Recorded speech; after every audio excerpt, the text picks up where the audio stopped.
Okay, so we'll call the regular meeting of Township Council for Monday, July 21st, the last meeting before the summer break, which I know a lot of us, including especially the staff, are definitely looking forward to. Of course, I'd like to begin by acknowledging the traditional territories of the Coast Salish peoples, and in particular, our valued relationships with the Katzie, Kwantlen, Matsqui, and Semiahmoo First Nations. I've had two requests from members of council to remove motions, so P7 and P10. So I will move the motion as amended. And the first delegation as well, please. Yes, thanks for that reminder. I had it right here in my notes as well. And to remove the delegation C1, which has been withdrawn. So I will move the agenda as amended, seconded by Councillor Ferguson. Councillor Martins. Thank you. And just for the purposes of people watching the meeting, P7 would be the crosswalks in Fort Langley, and P10 is the Christmas at Langley Event Center.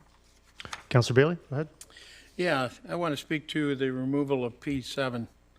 Been an interesting journey, and I want to commend the people who fostered reasonable and rational discussion.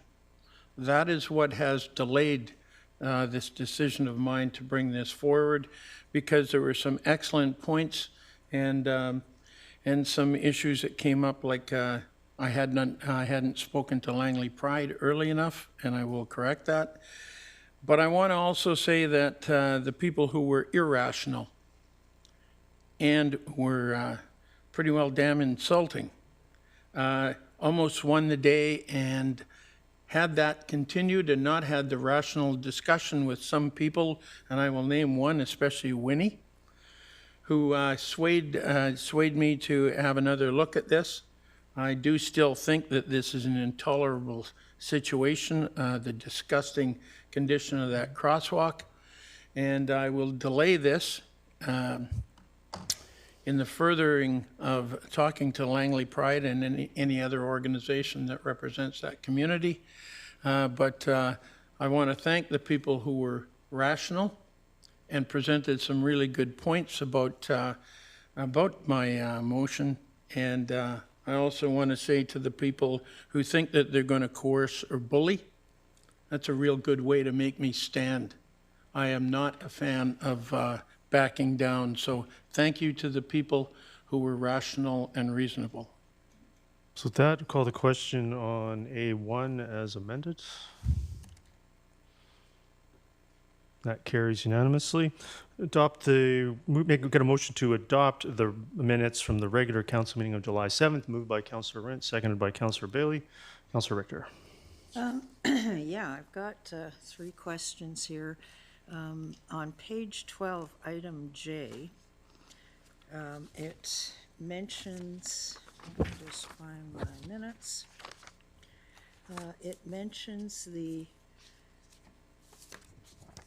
plates and glasses fundraiser. I'm just wondering, I seem to recall that there were other councillors who were present at that, and they had said so in the meeting. And I'm wondering if that could be amended to include their names. I believe, according to my notes anyway, that both Councillor Martins and Councillor Kunst had attended. No? Okay. Well, you're in the minutes, but nobody else is. Yeah. Ms. Bauer, you can address that one. You had 2 more, Councillor Richter? Yes, on page 13, item L,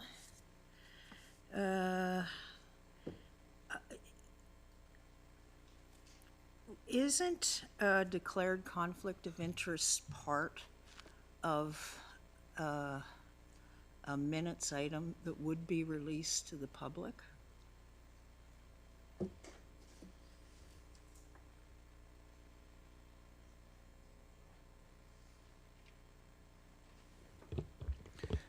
Dear Worship, to Councillor Richter, in relation to items that are brought forward for public information from closed meeting, there's specific directions at the closed meeting on the minutes that are going to be released, and that the minutes were released in that format. Okay, but if someone declares a conflict of interest and they're absent for the actual vote, isn't that part of the record on that particular item in the minutes?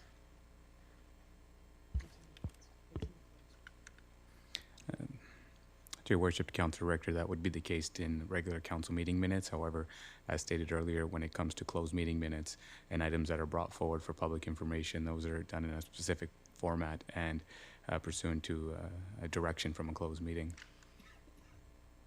Okay. And my last item is also on page 13, M1. I had a note that staff would provide feedback on costs, particularly relative to the well closures. And I'm just wondering, has this been sent to council yet? If it has, I must have missed it. Was it on an items distributed list?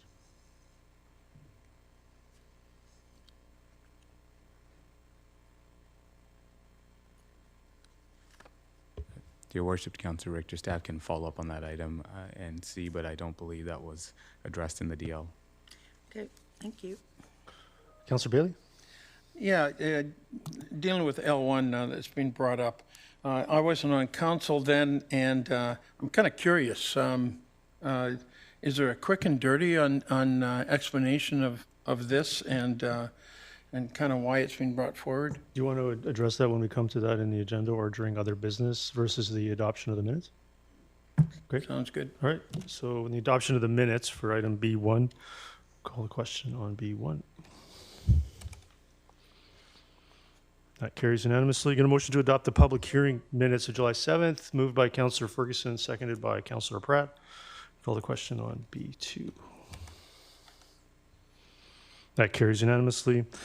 First delegation, C2 from Marvin Carolyn Jensen Van Doren. Yeah, please come forward.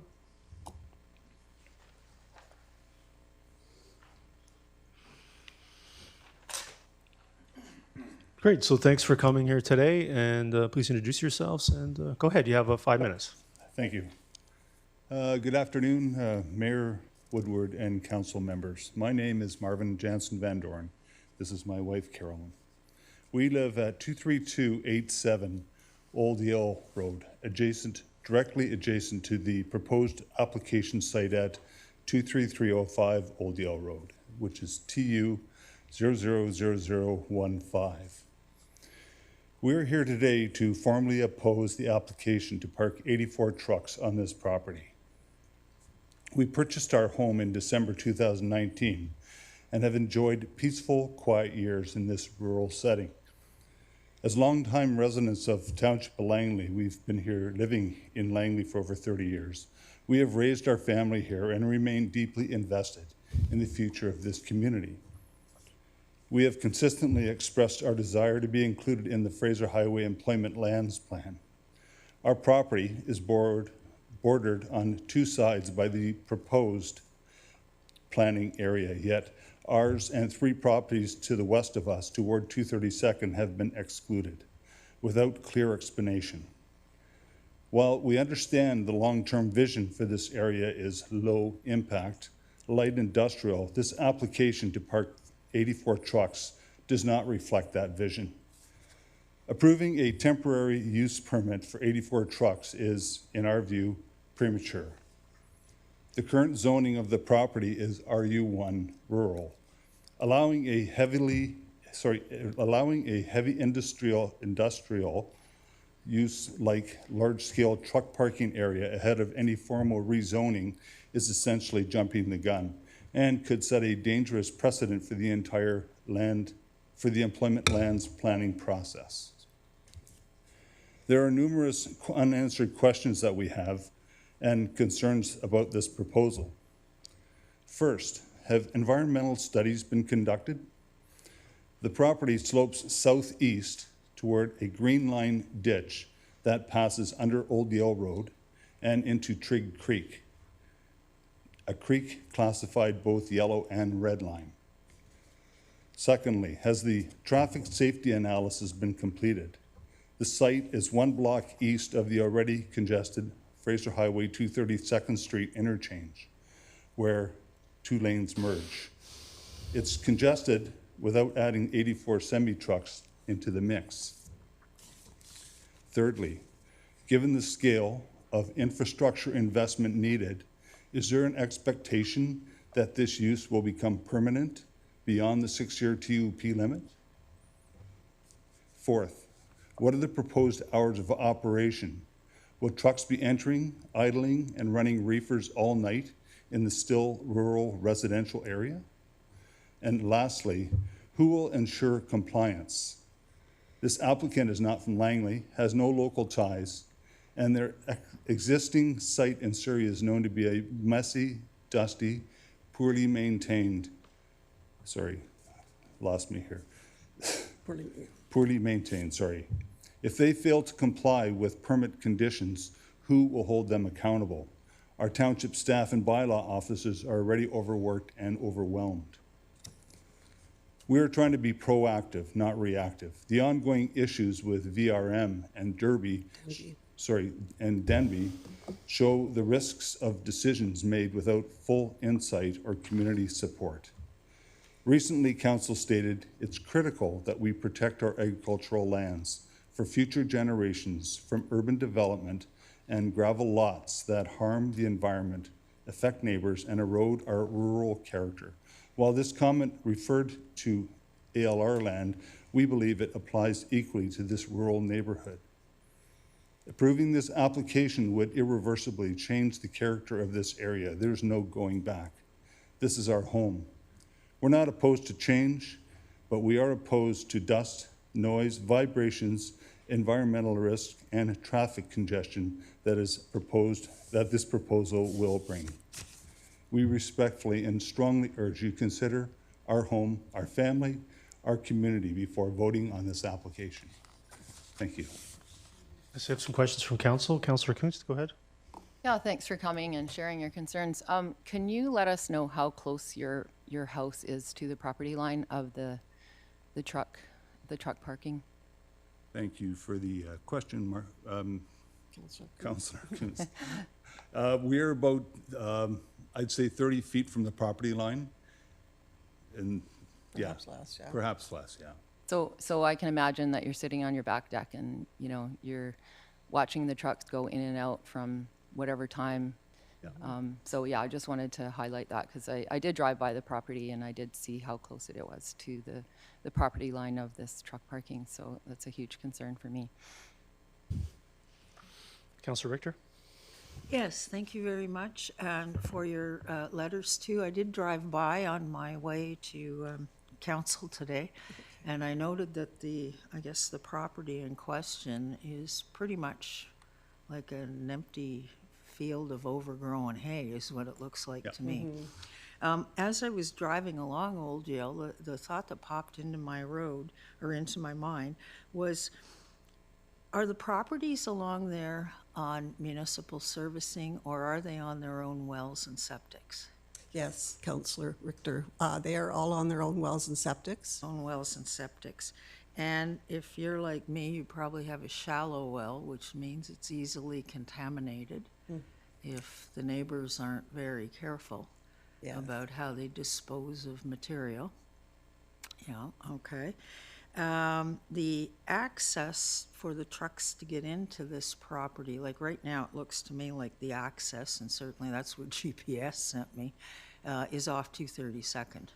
And then on to Old Yale and then into the lot there. No, actually, the access would be, currently is right off of Old Yale. It's a narrow gravel driveway. Yeah. The proposed access will be going right turns only onto Fraser Highway, but there, as of now, there is no access to Fraser Highway. Okay. Fraser Highway access. And my last question, and thank you very much for the research you did on the Surrey site. Again, the question I had when I looked at this was truck repair going on that site. Looks to me like it could be. And of course, if that Surrey site is on well and septic too, I believe that neighboring residents' water supplies could be significantly affected. Yes, thank you. That is a concern as well. Okay. Thank you for the work that you've done. Councillor Pratt? Yeah, thank you, and thank you very much for the delegation. It was nice to chat at one of the first open houses, so appreciate the concerns. You mentioned being left out of the most recent edition of the employment lands study. In previous editions, when you were included, or if you were included, was there any indication of what land uses would be designated to the west of this applicant's site? Does the employment land go all the way to 232, or is there a buffer and residential then to the west? Do you remember? Thank you, Councillor Pratt. Are you referring to the most recent drawing of the? Most recent, and then, yeah, if you want to be included, were Right. you included previously as residential on your side of the buffer? Yes, we were. Okay, good to yes. know. I appreciate that. Thank you. Great. Seeing no other questions from council, I appreciate the delegation, especially the photos you've left us with. So where were those photos taken? When? Where? Just want to confirm again where those were taken. Thank you, Mayor Woodward. They were taken at the address of 2957, I believe, on 194th Street. That is where their current truck lot is in Surrey. All right. So you're highlighting some concerns about the current truck parking lot that they operate. And our concerns that if they're not meeting the requirements of this proposal, that it could end up looking like that. Yeah, I appreciate that, Yeah. and I appreciate you bringing that to my attention as well. Thank you very much. Appreciate that. Okay, I see no other questions. Thank you for coming here today. Thank you. Thank you. Okay, reports to council, item E1, infrastructure renewal program and policy. I'll move the recommendation, seconded by Councillor Rent. Seeing no discussion, I'm going to, Councillor Richter. Yeah, so this is quite a policy. And I think what concerns me is that it's actually recommended that we be putting in 51 million annually to finance these two new funds or reserves. Now, the report says statutory, so statutory reserves. So my first question is, are these two types of funds permissible under the provincial legislation as a statutory reserve? And if it is, why are we opting to use a statutory reserve instead of a more flexible reserve where we could, if we needed the funds for transfer between different reserves, we could access those funds? And my third question is, what would be the annual tax rate increase needed to support an additional 51 million of reserves each year?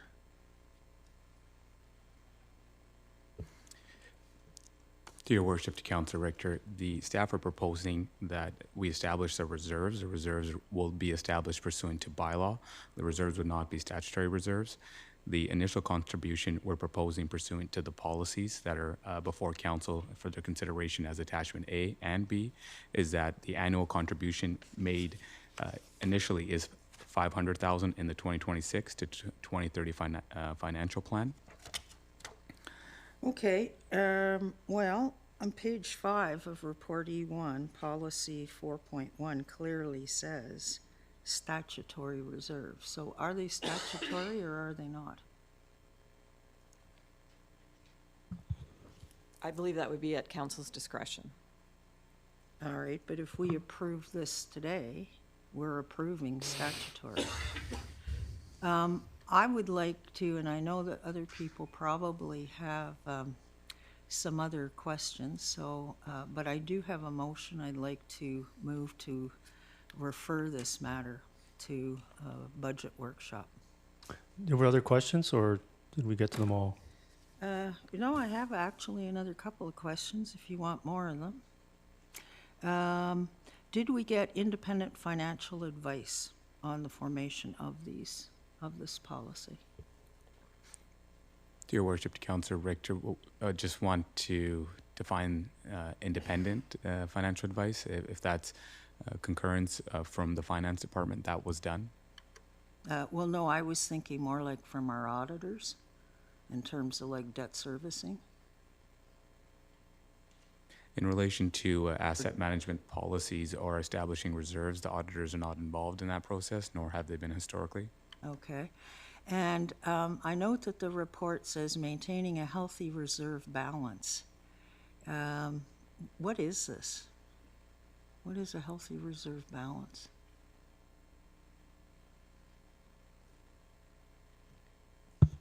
I believe that there's many ways you could define a healthy reserve balance. A lot of times it's a percentage of the total value of your assets that you need to replace, and depending on the timing of the assets, you'd have to assess that. Okay. Well, I mean, it's clear from this report, maybe not from the motion so much, but it's clear from the report that what's intended here is we start out with $500,000 with a minimum annual increase of $250,000. So how many years does this go for? How many years are we gonna keep adding?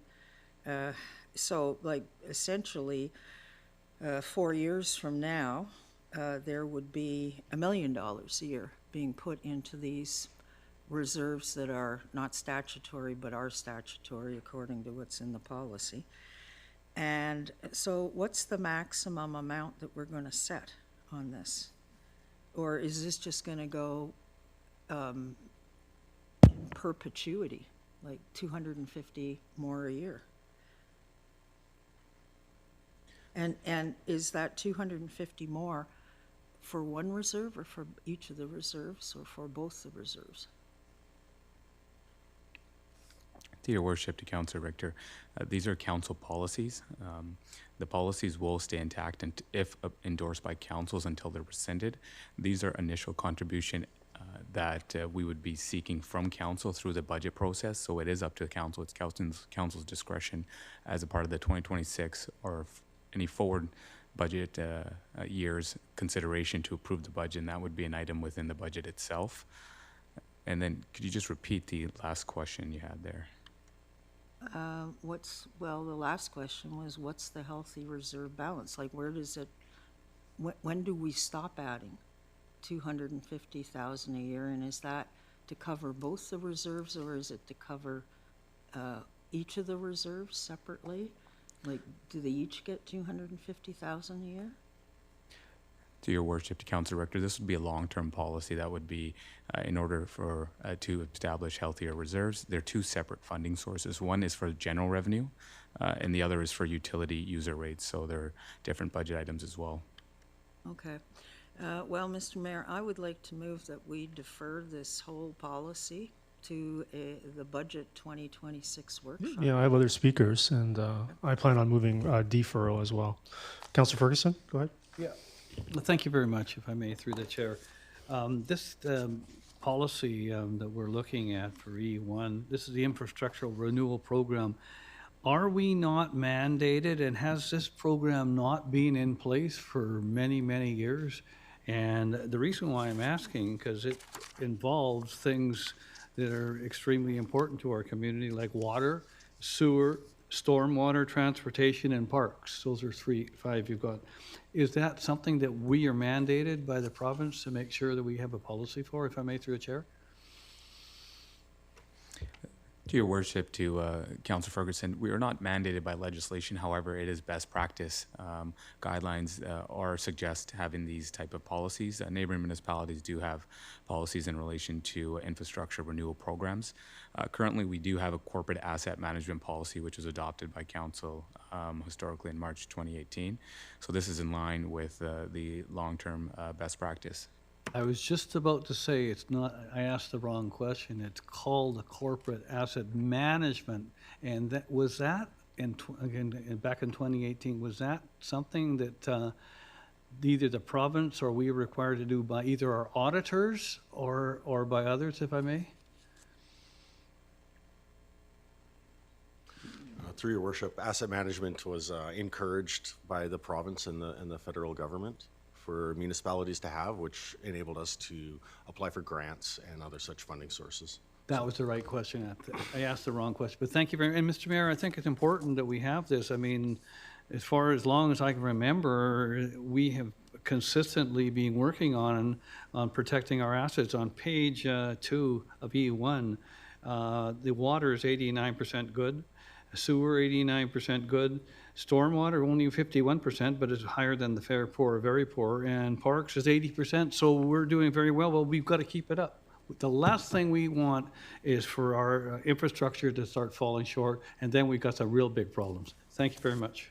Thank you. I'm just going to go ahead and move deferral. If anybody wants to move for a workshop, they could do that in September if this is successful. So I'm going to move deferral of this item to September 15th, seconded by Councillor Ferguson. Is there any discussion on deferral? Seeing none, call the question on deferral. E1.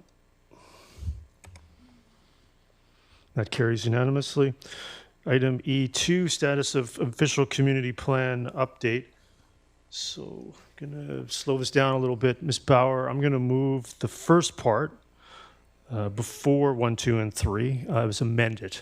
If you could bring that up, please.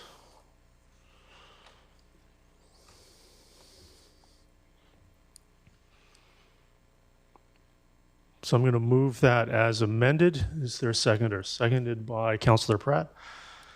So this is consistent with the recommendation, asking for additional consolidation. So does anybody have any questions or discussion on the recommendation and the amendment? Councillor Martins, go ahead. Just a request, since it's the first time I have eyes on this, can you just give a moment for me to absorb the language?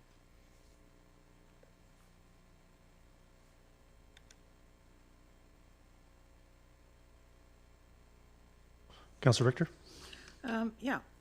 I went to one of these open houses, the one out in Aldergrove. And while the staff had done, as their usual, very good job in terms of putting the boards together that everybody got to walk around and look at, I was puzzled because this whole thing didn't really talk about Aldergrove at all. It was talking about Willoughby. Now, I guess the question that I have is if we've done this, if we're doing this official community plan update, is it going to affect Aldergrove or is it just affecting Willoughby? I think these are important questions to answer. Staff are here, so I think they can come and answer that. That was answered, I think, in depth at the workshop this morning. Yeah, well, it shouldn't have been a workshop. It should have been a presentation and an open meeting where all the public could hear it. Yeah, well, the rest of us were there. Go ahead, Mr. Chu. No, I don't think the rest of us were there. Go ahead, Mr. Chu. Thank you, Mr. Mayor. The open house that took place in the spring had to do with some very initial consultation for the OCP and Willoughby community plan update. The next round of community engagement that will take place in September will have more detailed information for the proposed changes to the respective community plans and neighborhood plans. Yeah, so the Aldergrove, Murrayville, Walnut Grove, the OCP amendments there are specific to Bill 44 and fourplexes, or generally looking towards those issues. In other hazard areas and other work that you've decided, I think council is directed as well to take advantage of the requirement by the province to complete an OCP updated by 2025 and add other reviews into that plan. Is that correct? Yeah. That's correct. So Aldergrove, I think it's a good question because it applies to Walnut Grove and Murrayville as well. The updates are looking at the provincial mandates. That's correct. And again, the next round of community engagement will have more specific information for each of the community plan. Yeah. Councillor Richter? Okay, well, as this motion does say update the Willoughby community plan as opposed to the official community plan for the whole township, I could probably support this, but I would like to know, was the open house the only way to communicate these changes with the public who live in the affected areas of Willoughby? We have a project website that relates to the OCP and Willoughby Community Plan update. The information is provided online, and specific questions could be also directed to staff at the cpp@tol.ca email address. plus other counter inquiries. Yeah, and I think it's important to note too, there's no changes being made here today. You're doing a check into council, looking for some additional endorsement and potential direction specific to Willoughby. This is a specifically Willoughby motion, but there's an OCP process that township-wide is ongoing. That's correct. And there's more open houses to come. Yes. Yeah. More open houses. And what about things like a public hearing? Would the public, I want to make sure that, I mean, this is their community going forward. Do they understand what's happening to it? Yeah, a public hearing will be required for sure and will occur. Yeah. All right, thank you. Councillor Ferguson? Yeah, thank you. Oh, Mr. Chu, thank you. Don't run away. By the way, the workshop this morning was not run by the mayor. It was run by staff. The meeting was put together by staff, and there is much discussion. And thank you, Mr. Chu, you and Mr. Winslade and your team for putting together the presentation today, and it was very, very informative. I did want to say, how many rounds have you done so far, and whereabouts have you been, if I may, through the chair? In terms of public engagement, the engagement program is based on the terms of reference approved by council back in November of 2024. The open houses that took place in the spring was the first round. The second round of engagement will take place again in late September, I think, into early October. And then with the additional feedback that we'll be receiving from the public, we'll finalize the proposed amendments to the various community plans, hopefully by October to November timeframe.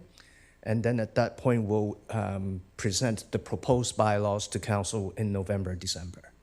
Yeah, And the bylaw process will require public hearings. Yeah, and I really appreciate the amount that you're involving the public, and I think you're taking emails, phone calls, text messages, whatever else.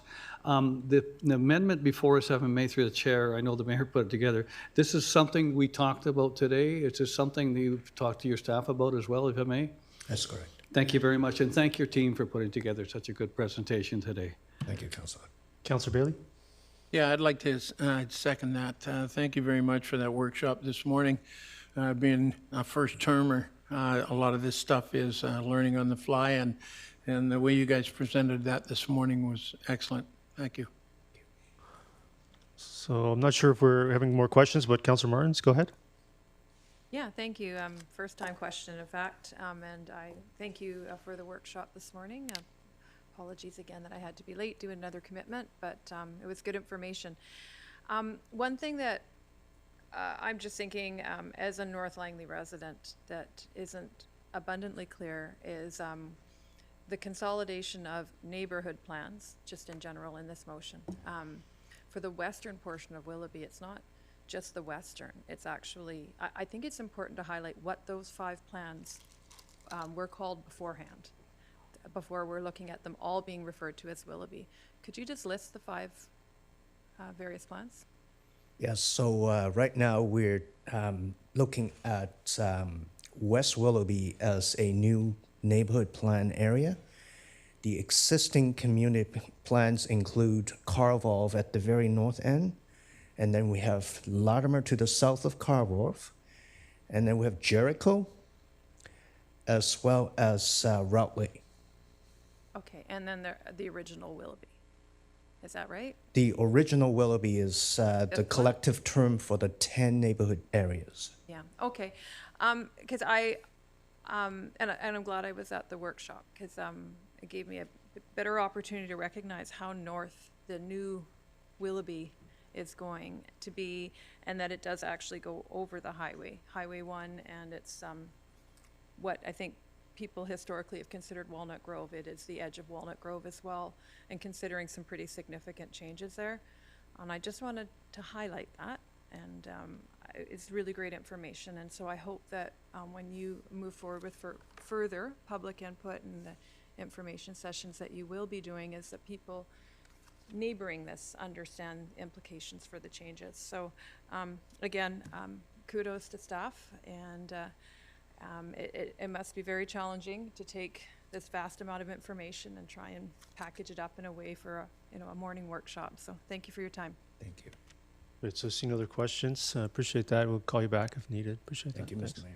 So with that, call the question on the first part of E2. That carries unanimously. I'm going to move that as part of the official committee plan update, council direct staff to 1, 2, and 3. I will move that as in the agenda. Is there a seconder? Seconded by Councillor Pratt. Councillor Pratt, go ahead. No, sorry, accidental pass there. Ms. Bauer, I'm going to see no speakers. I'm going to bring up, I have an amendment for the second part.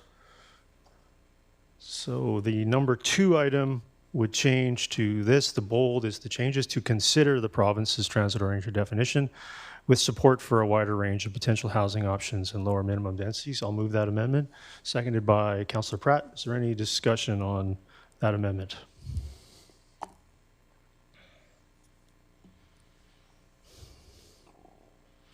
Councillor Kuntz? Would that have any impact on what's currently happening in the area with current applications in stream? Mr. Cooner? Dear Worship, to Councillor Kuntz, staff would be taking that into consideration. There is in-stream applications, and we're still going through the process of the official committee plan update, and a bylaw will be brought forward at a later date, so some of the in-stream applications would not be affected. All right, seeing no discussion, I'll call a question on that amendment. That carries unanimously. Is there any other speakers? Councillor Pratt. Yeah, thank you, Your Worship. I have a couple of amendments as well. I believe, or if it's possible to pull them up.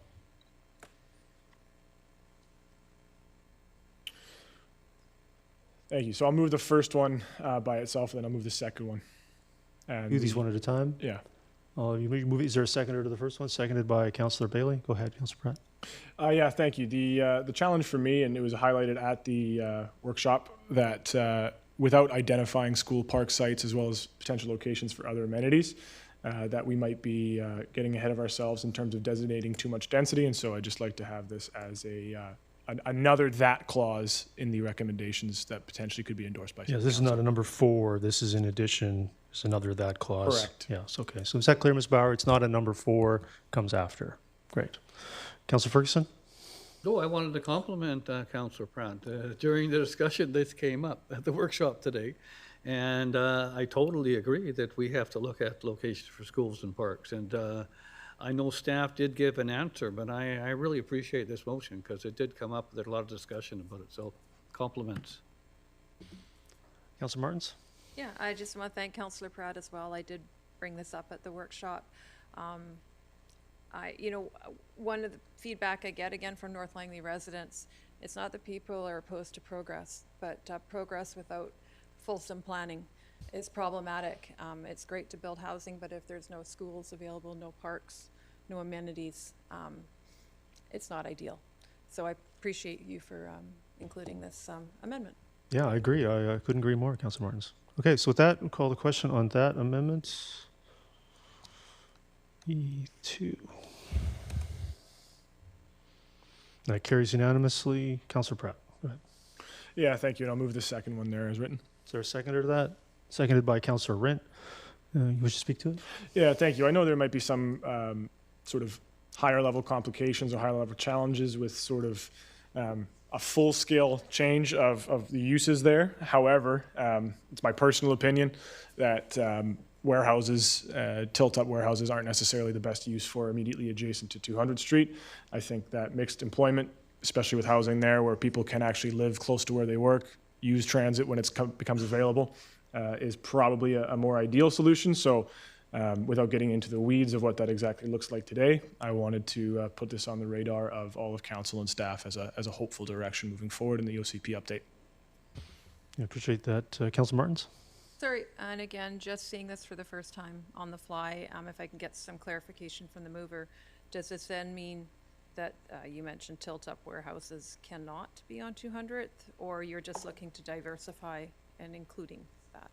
I think that anything within the sort of bounds of industrial from tilt-up to office space with housing above it could be considered. I know what I'd personally like to see, but I'm one of 9 votes, and I'm one of 160,000 people in this township. So this is my just sort of personal preference for planning direction. Thank you. So we're not taking that off the table then, just broadening our options. Councillor Ferguson? Yeah, I just want to clarify. I'm not sure if I was expecting Councillor Pratt to answer this, but I think Mr. Chu or Mr. Someone else can answer. Usually under a employment lands, we're usually thinking of different types of industrial uses, but is there something in between commercial uses and industrial, or what they would call employment land, something where you do have an opportunity to have things like I guess small warehousing, larger restaurants, larger kind of an office space and the like, if I may, through the chair? Did anybody? Councillor Pratt, go ahead. I knew somebody, Mr. Richardson's there. I'm happy to give it a shot. Well, Mr. Richardson go All first. right, Councillor first here from Mr. Richardson. Mr. Richardson, go ahead. Thank you, Worship. So the idea of employment lands is broader in its sense than traditional industrial categories in sort of maybe more traditional thoughts about industrial uses. So that would include, is meant to include those wider range of uses, sort of as you described. It would also offices, sort of emerging economies with respect to information technology, other formats for traditional industrial and the mixing of those uses. I think along that type of vein, Councillor Ferguson. Thank you. Do if you want. All right, Councillor Richter. Yeah, just a question of clarification to staff. Employment lands in Willoughby right now, are there any industrial, like light industrial employment land areas designated already? To your worship, Councillor Richter, I believe in the northern western region of that area there is a designation of employment lands. For industrial? I guess I've just never heard industrial cited as part of the employment lands in the past. I'm just wondering why we're even bringing industrial into employment lands for the current or for the future. Yeah, I don't see the word industrial there, Councillor Richter. I see a considered mix of uses that includes housing and other non-industrial uses. And it says employment lands currently designated. So I believe it would be whatever is there and then this additional direction if approved. Okay, so is there a possibility then that this particular amendment is going to result in loss of employment lands to housing? Mr. Coonan? To your worship, to Councillor Richter, potentially there would be options would consider whether some of the employment designations may now be considered as mixed use or other residential designations. I think we would go through the process. Okay. Then I think that is a concern if there's only limited number of employment lands, if we lose them to housing. Not that housing isn't important, but employment lands are very important and usually pay a bit more in the way of taxes. So I'm not going to support this amendment. Thank you. Councillor Pratt? Yeah, thank you, Your Worship. I don't think anybody's contemplating opening a steel mill on 200th Street anytime soon. I think the reality is that... Councillor Richter, if you could please allow Councillor Pratt to finish. Go ahead, Councillor Pratt. I think the reality is that if I'm not mistaken, some of the applications that we've approved or have been constructed in that employment lands designation that's been in the Carville plan includes things like daycares and self-storage depots and other such sort of uses that, in my opinion, could be co-located pretty easily with residential, especially if we're looking at potentially a multi-million-dollar investment in BRT from the province. I think it's a better use of land that we provide proponents with options to deliver the very best for 200th Street, which is our gateway to the community. And so I come from the idea that less limitation on this is better within reason. I don't want an abattoir. I don't want a car manufacturing plant right on 200th Street necessarily. But providing the flexibility is sort of the intent here. And again, this isn't getting into the weeds, this is just providing high-level direction to staff. Yeah, I think it'll unfold during the public consultation process and the specifics that may or may not come back with looking at this. I support it. I think it's worth looking at. I think what's happened over time is employment lands as they were when Carboth was created, almost 15 years ago now, Mr. Chu, is that correct? Yeah. Employment meant something different than I think what it is now. A warehouse used to have a lot of people in it and jobs, now it's robots. And so are these employment or are they just boxes for robots? And maybe there's something better that can be achieved on 200 Street. I think it's worth having a look at the very least, and maybe even appropriate for all of Willoughby. Do we want warehousing in Willoughby versus other areas that are not becoming available, potentially have a better location for that purpose versus adjacent to a transit corridor, as staff went over this morning in the workshop. And the 200 Street 2040 program and of some of the ideas that TransLink and Metro Vancouver are looking for us to explore on that corridor. I don't think boxes filled with robots is something that they're contemplating that will drive transit ridership, for example. So I'll leave it there. I think there's a lot of discussion and debate to continue on the future of 200 Street. So with that, I'll call the question on that amendment. And that carries with Councillor Richter opposed. Does anybody else have any other discussion and questions? I have one more amendment just to clarify receipt of the report versus endorsement of the report. Ms. Bauer, could you bring that up, please? Yeah, so this is an amendment that the balance of the report to council is received by council for future consideration, not necessarily endorsed. That's not in the motion, but the motion's before you. Is there a seconder to that? Seconded by Councillor Ferguson. Is there any discussion on this amendment? Seeing none, call the question on that amendment. That carries unanimously. Any other discussion? Call the question on E2 as amended.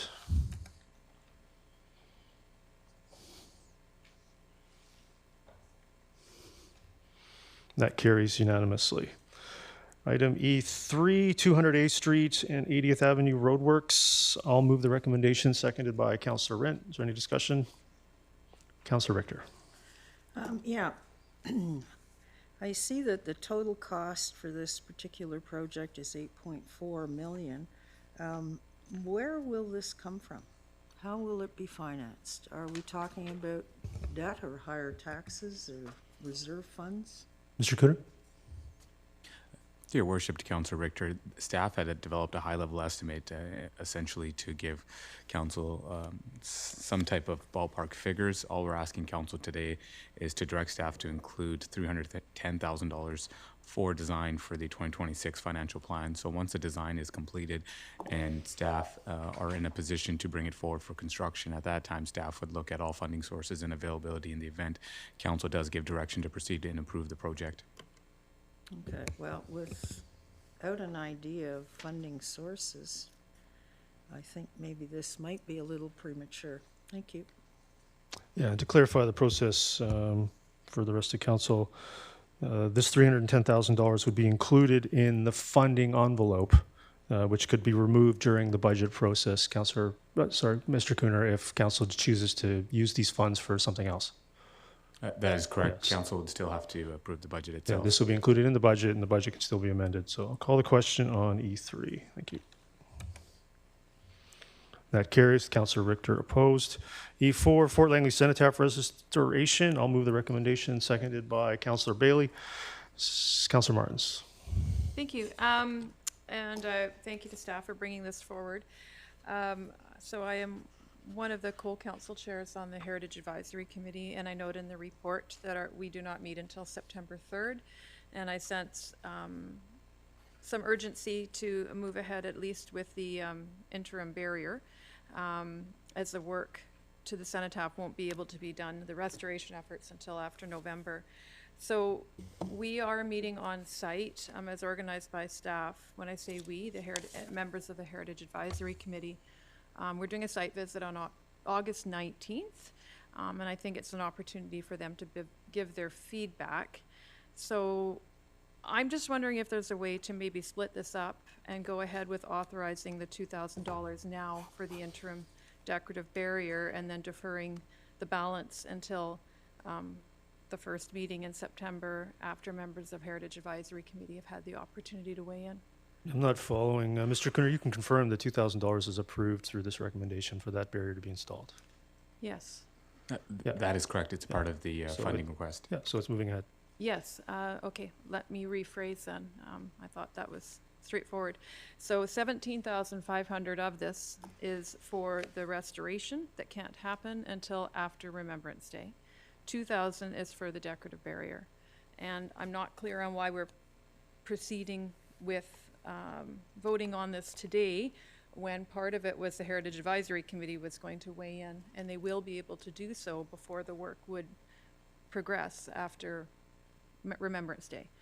So I'm just asking if we could today authorize, go ahead with the interim decorative barrier and hold off on the 17,500 funding or approving that work until after the Heritage Advisory Committee have been on site, which is August 19th. Mr. Cooner, we could certainly do that. That could be processed through an amendment. That is correct. If council directs staff to only install the interim decorative barrier and to defer the restoration efforts, that can be done. But this is coming from the Heritage Advisory Committee, is it not? No, the Heritage Advisory Committee's scheduled next meeting is September 3rd, and the committee is unable to provide a formal recommendation at this time. We have consulted with the Aldergrove Legion, Fort Langley Community Association, and Fort Langley Remembrance Day Society, just due to the time sensitivity and Remembrance Day being around the corner. We had proceeded to bring a report forward for interim measures, and also one of the options that have been outlined by the consultants and supported by some of the groups. Yeah, so I think that's a bit of a nuance that got missed in some of the details of the report. So in terms of some of that timing, so I think that's a good point. Well, we've got other speakers here. Councilor Martins, do you have anything else? Okay, yeah, so I'll come back and try and work out a motion there. I appreciate that consideration. One piece of feedback I heard that I don't know if it's been considered. I noticed in the report there is language about the executive summary says, as with all stone monuments, it is possible that the alteration and removal of the cross for verification of pinning may result in failure of the cross, rendering the piece unable to be utilized or salvaged. And one suggestion that came forward from the community was if before we embark on that, if we could do a cast of the cross so that we have a preservation of what it looks like if it needs to be recreated. So I just wanted to provide that feedback to staff. I don't know if that requires a formal motion or if that can be taken under advisement. Yeah, through your worship, Councilor Martins, we can staff internally review that, and also with our consultant and see if there's any concerns or suggestions. Councilor Bailey?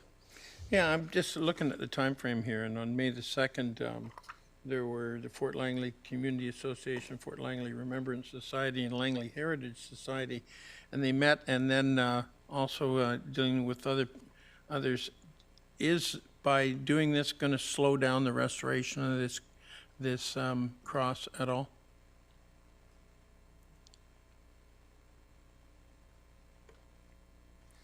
Through your worship to Councilor Bailey, in relation to would you still, is the assumption that the interim measures are proceed with, is that the assumption would be making? I'm just looking at you, we're okaying 2,000, but when it comes to the 17.5, okay, by not okaying it now, is this going to slow down possibly the restoration of that cross? Dear worship to Councilor Bailey, if slowdown means will it be completed prior to the next Remembrance Day, meaning November 2026, staff's position, it will be completed by the next Remembrance Day in the event it's deferred. Thank you. Councilor Ferguson? Yeah, thank you. And I think this is something that, if I remember, is that I've been a member of the Aldergrove Legion for over 20 years now. My pin went up with a fire. But I did want to have to get a new one, but I did want to say that over the years, the Aldergrove Legion has said, well, what's happening in Fort Langley? What's happening in Fort Langley? And now it's proceeding accordingly. Years and years ago, there just used to be one service. I was in Aldergrove, now it's being spread to Murrayville and, of course, Fort Langley, where they're very successful over the years, and the Alder Grove Legion had a major input that, as well as local citizens and others. I think I support this report, and I'm waiting to see what my colleague will say about an amendment or something. But that is the question that my friends from the Alder Grove Legion and colleagues have been saying for years, what's happening with the Fort Langley Cenotaph. So I'm waiting to hear. Thank you very much. Councillor Richter? Yeah. So $2,000 for an interim decorative barrier. What exactly will we get for $2,000? Is it like rope that'll be used for one day and then removed? To your worship, to Councillor Richter, it's a temporary barrier consisting of decorative bollards and chains around the base of the mound. So there's a similar picture that's shown as attachment B that shows how that would look, and that essentially also mitigates any potential impacts to and from residents and park visitors during Remembrance Day as well. Okay, and why would we want to take it down once we put it up? Why would we consider it interim? Due to the fact that we would essentially then be doing a cross stabilization, and then we have the funding request of $17,500, and then that we would be doing the improvements based on one of the options, and then that would be the permanent measure. Okay, thank you.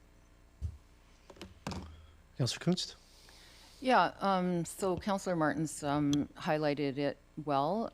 So as a member of the Heritage Advisory Committee, we did hear from especially a couple of members that were very concerned about just wanting to have that input and just to be able to have a site visit with staff and with the people that are doing the restoration before that we make any, big decisions about it. Now it looks like, we've sort of nailed it down, but I mean, if it's possible to just to wait it out just for a few weeks.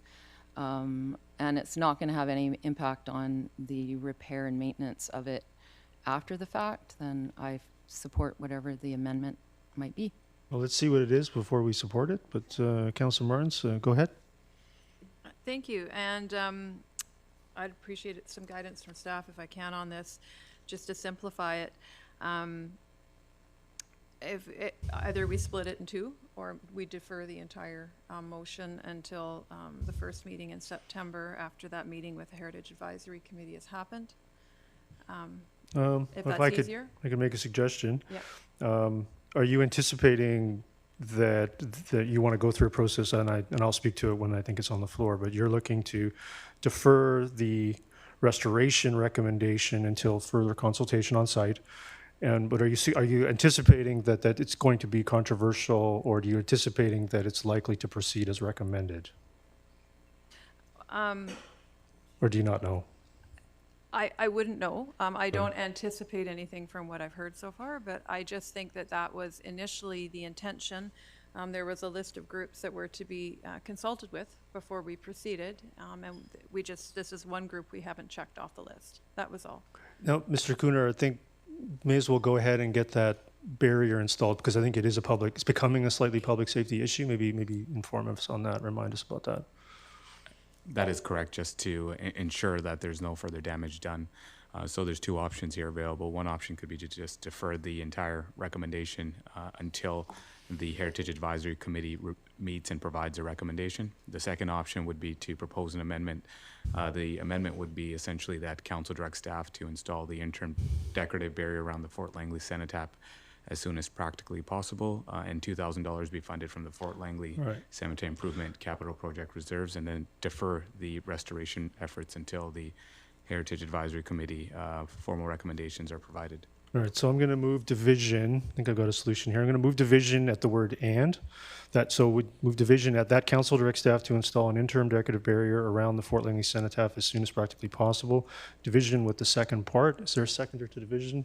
Seconded by Councillor Martins. So I'm going to call the question on that division. That carries unanimously. So with the first part, I'm going to propose an amendment that council direct staff to install an interim decorative barrier around the Fort Langley Cenotaph as soon as practically possible, with $2,000 funded from the Capital Projects Reserve. The amendment is with the $2,000 funded from the Capital Projects Reserve. Is there a seconder to that? Seconded by Councillor Bailey. Is there any discussion on that amendment? Seeing none, call the question on that amendment to E4, number 1. That carries unanimously. Is there any other discussion on the Part 1 as amended? Seeing none, call the question on E4, Part 1 as amended. That carries unanimously. So now on to the second part. So, Councilor Martins, if you wish to move an amendment, you could amend it to $17,500, subject to additional consultation to be occurring in the month of August, something like that. That would accomplish your goal, and the barrier can move ahead. So if you wish to move that amendment, Ms. Bauer, do you have the substance of that amendment? Yes, the substance would be the funding is now $17,500, and it would move forward after consultation with Heritage Advisory in the. Why don't we make it subject to additional consultation with?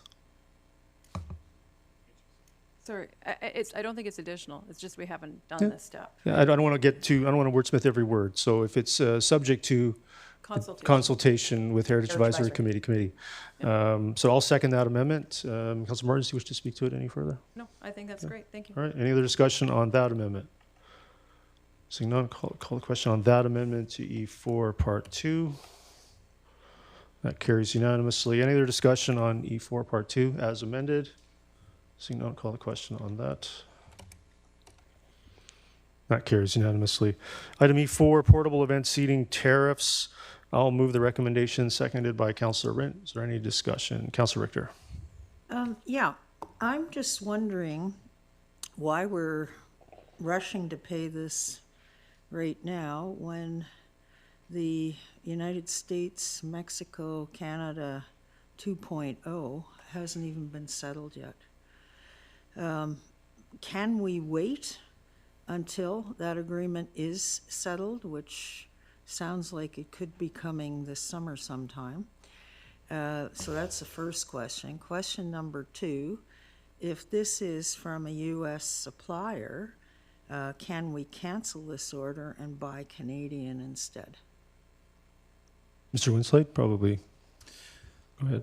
The first part of that, as far as the timing, is certainly an option to wait. There will be, as part of the tender process, some maximum number of days. I don't know exactly in this one, but it could be 30 or 60 usually. The challenge is, I think when council approved this portable event seating, there was a number of events throughout the summer and early fall that we're hoping to use them for. So if we defer, we just wouldn't have the seating available for this coming event season. The second part of it is we're actually purchasing it. This is being purchased from a Canadian company. However, the delivery of the majority of the parts come from the US. And as part of this tender, there was actually only the one company that responded. So it would, again, mean basically if we were to cancel this, which is an option, then we would be starting over looking for something that nobody else bid on. Okay. So I'm sure other people will have things to say, but I would move deferral, or like to move deferral, until the U.S., Mexico, Canada 2.0 agreement is reached. All right, we'll just process that now. Go ahead. Is there a seconder to that deferral? Not seeing a seconder. Councilor Richter. Yeah. Councilor Kunst? Are we seeing a lot of this tariff type of thing within our township with our operating and other infrastructure type things that we're purchasing? They're all pointing at me. Great. Sorry, Jason. No, that's okay. With this is the first one that's of any significant dollar amount. We've had some very small tariffs, hundreds and thousands of dollars. We're able to just accommodate within the budget that's been approved by council. This is the first one that we've had to take this step. We are starting to see it, but it's taking the form of notice. So things that are already under contract for some of our larger projects, we're getting notice that it's possible. But it's a very ever-evolving process as far as the amounts that are discussed and the amounts that are charged. We had at Smith, our first synthetic field came across with 0 tariff, even though we were warned that it might have tariffs. So we just don't know, but we are starting to see some more. Wherever possible, staff are pivoting. Council recently approved a grass mower, for example, and it was going to have a tariff, so we just changed and purchased from a supplier that didn't have a tariff on it. So we're doing it wherever we can. There's just some circumstances where it's more difficult. Okay, thank you. Councilor Martins? Yeah, just going to the urgency potentially of this, or if we could wait. If I can, through the chair, Mr. Winsley mentioned a number of events this summer and fall that we're anticipating the use of these the seating. Can you give us an idea of what events are they township hosted events or? A mixture of all. We're actually hoping to use it at our Township Canada Day event as one example. However, we did, as suggested, we actually deferred a little bit to see if we could get this classified differently to avoid the tariff. So we didn't have for that. We're hoping to use them when we do our opening at the Smith Athletic Park with the 3 synthetic fields, for example, just to provide some seating for people. There's a couple community events coming up, including, I'm not sure the formal name of it, but the one that takes place at the rodeo grounds on 208th. And there's a Labor Day, another Labor Day event. I don't think the Cruise Inn has asked yet, but there's a number of groups that expressed interest in renting them coming up. Okay, seeing no other speakers, I'll call the question on E5. That carries. Councillor Richter opposed. Okay, Ms. Bauer, item E6, I'll be declaring a conflict of interest, subject to legal advice, and Acting Mayor Pratt will be taking over for this one.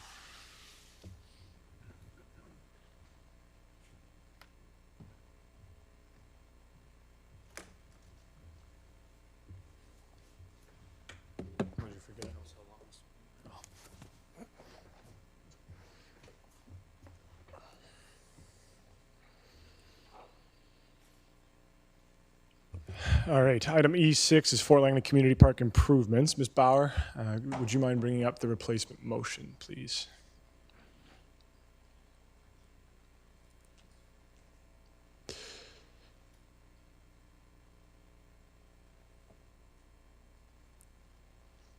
So before moving that, we'll give a couple seconds for everybody to digest it. Effectively, the only change is in the first paragraph where it splits up the number of $150,000 from the capital projects reserve to now being 50% from Park DCC and 50% from the capital projects reserve. So that is the only difference, and I'll move that. Is there a seconder? Seconded by Councillor Bailey.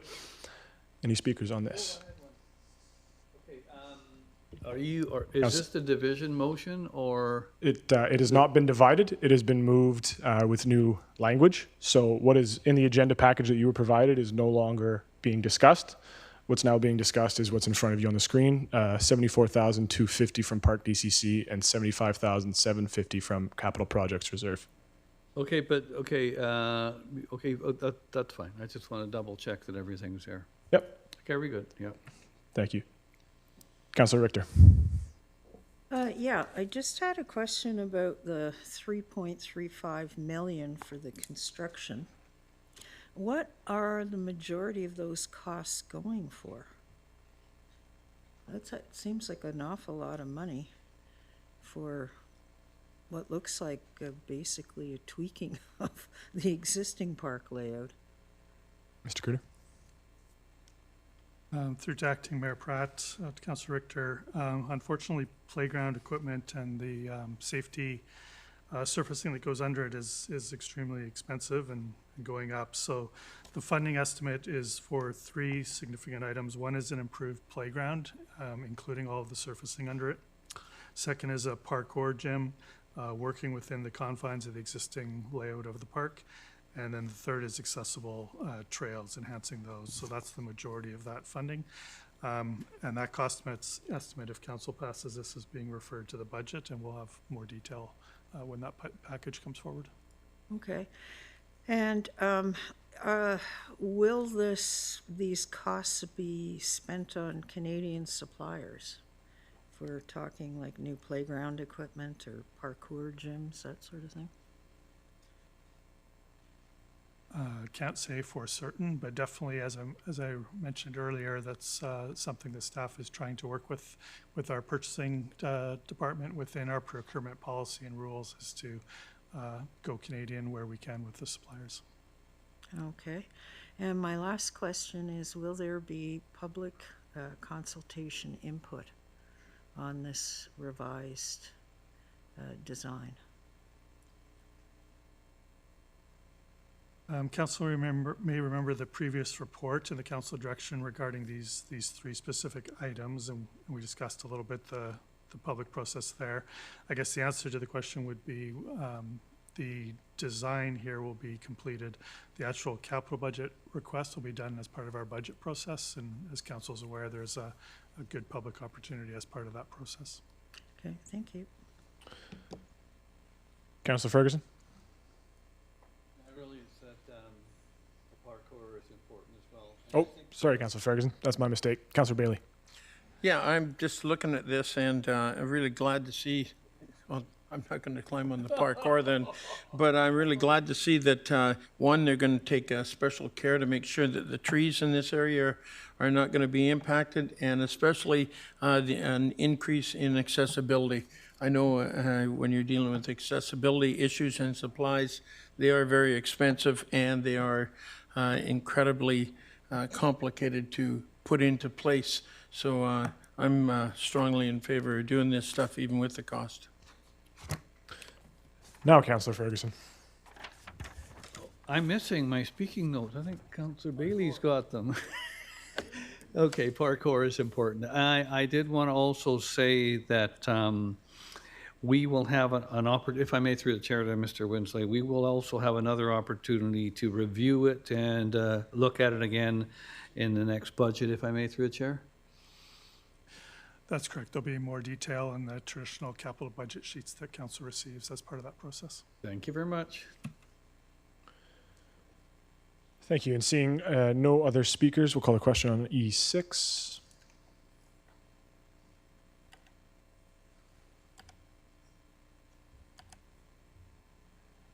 And that carries unanimously.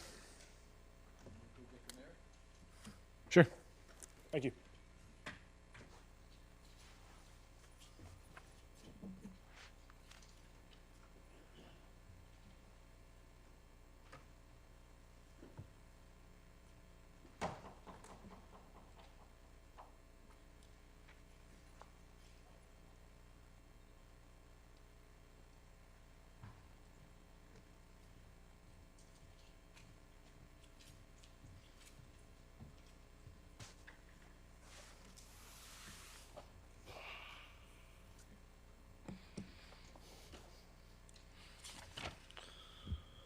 All right, E7, Willoughby Community Park funding reestablishment. I'll move the recommendation, seconded by Councillor Ferguson.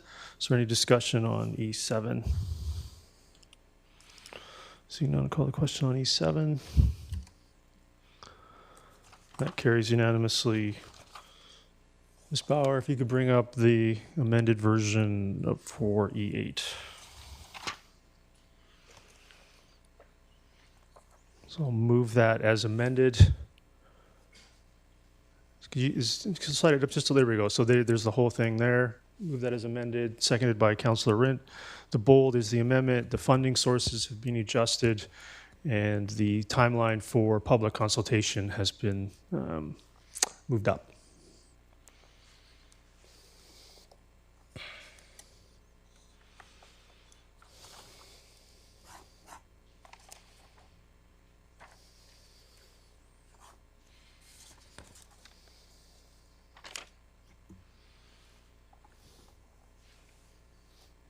Councillor Martins? Just wondering about the last point in the printed agenda with regards to the cricket pitch. Is that being removed in your amendment? That's correct. It's not being moved. Okay, thank you. Is there any other discussion, questions? Seeing none, call the question on E8 as moved as amended. That carries unanimously. E9, I'll move the recommendations. Or seconder, seconded by Councillor Rint. I do have an amendment, but is there any other questions or discussion? Councillor Richter. Yeah, I just had a question with regards to this Brookswood Fernridge Community Plan Community Amenity Contribution Fund. Is this fund like legal, given some recent developments? Will we have to be repaying any monies out of it? And what's the amount that's currently in the fund?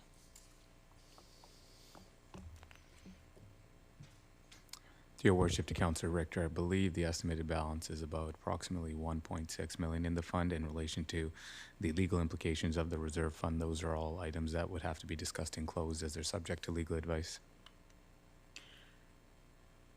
Okay, so let me rephrase the question.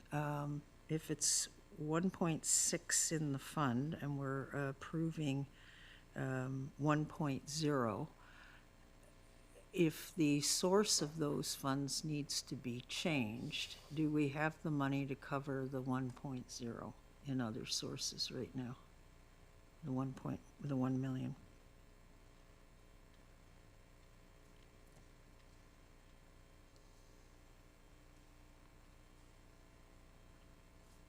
Your worship, Councillor Richter, if the question is if there's alternative funding source that may have to be explored, I believe the answer is yes to that. If there's other sources that council directs us to use, we could potentially look at that to cover the funding for the playground improvements at Nobles Community Park. Okay, thank you. Councillor Ferguson? No, certainly the residents in the area are very happy with all the improvements over the years.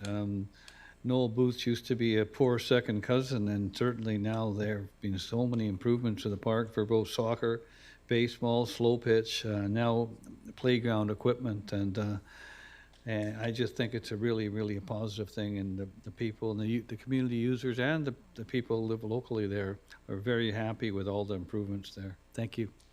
Councillor Bailey?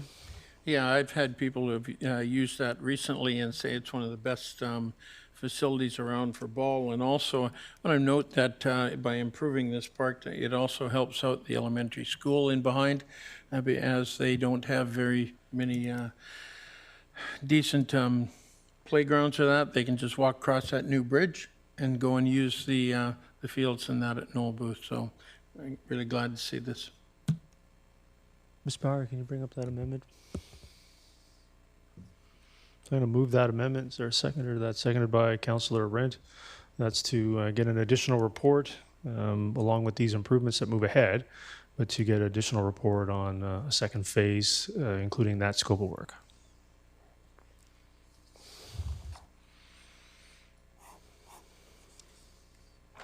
Councillor Kunst, go ahead. Yeah, I would agree with the shape of Noel Booth it's amazing now. So I think, but one of the areas of concern might be parking. And it looks like here you have completing the gravel-based area as a finished parking area. Will we be adding more parking to the area or just completing the what's already there? Mr. Winslade, can you clarify? I believe this amendment's asking staff to look into those options. So completing the gravel-based area of finished parking, that gravel, which used to be a playing field and is rarely used much more anymore for that, is currently used for parking for larger events. So I think we'll be doing a layout and actually determining when it's paved with landscaping, accessibility, et cetera, how many stalls that would fit. So that'll definitely be an increase in the permanent parking availability. And I think with some of the changes that's happening with the removal of the septic field in the midterm to longer term, we'll be able to look at that area as well. So, but it'll be an increase in the availability for sure. Are we aware of if there's any parking available at Noel Booth at the school right behind the park? Because now there's a beautiful path that comes down from the school. If that's a temporary, or if that's a potential use that could happen? Yeah, it is. That's one of our joint use sites. And so we actually, I think, have tennis courts up on that portion as well as the parking. And there is a sign off of 200th, I believe, that points that way. Okay. But we can review that as well. Thanks. Councillor Pratt? Yeah, thank you, Worship. While I support the general direction, I am disappointed that there will be now generations of kids that don't have to go through slide trackle practice on that gravel soccer field like many of us who played Lusa had to go through. Councillor Richter? Yeah, I just want to confirm, it would seem to me that expanding a parking lot, replacing a field house and washrooms, and moving a septic field, these are not cheap items. So will they be fully costed in the report that's coming to council, and will the sources of those costs be identified. I think what I'm wanting to understand is if we pass this, it's just to get a report. It's not to say to staff, go ahead and start doing this, right? So I don't think the language could be weaker. A report to council on the potential works of. Mr. Okay, but Winsley, I'm just if I could respond, Councilor Richard, please, and not interrupt me. Well, no, I'd like staff Okay, to. excuse me, I'll just, Mr. Winsley, could you please also highlight what the report would include, and also that the septic field is no longer there or being decommissioned? Thank you, Your Worship. The second part first. There is a lift station that's currently been awarded and just beginning construction there that will ultimately allow us to decommission the septic field. It'll have to sit for a period of time to be fully decommissioned, but that is in progress.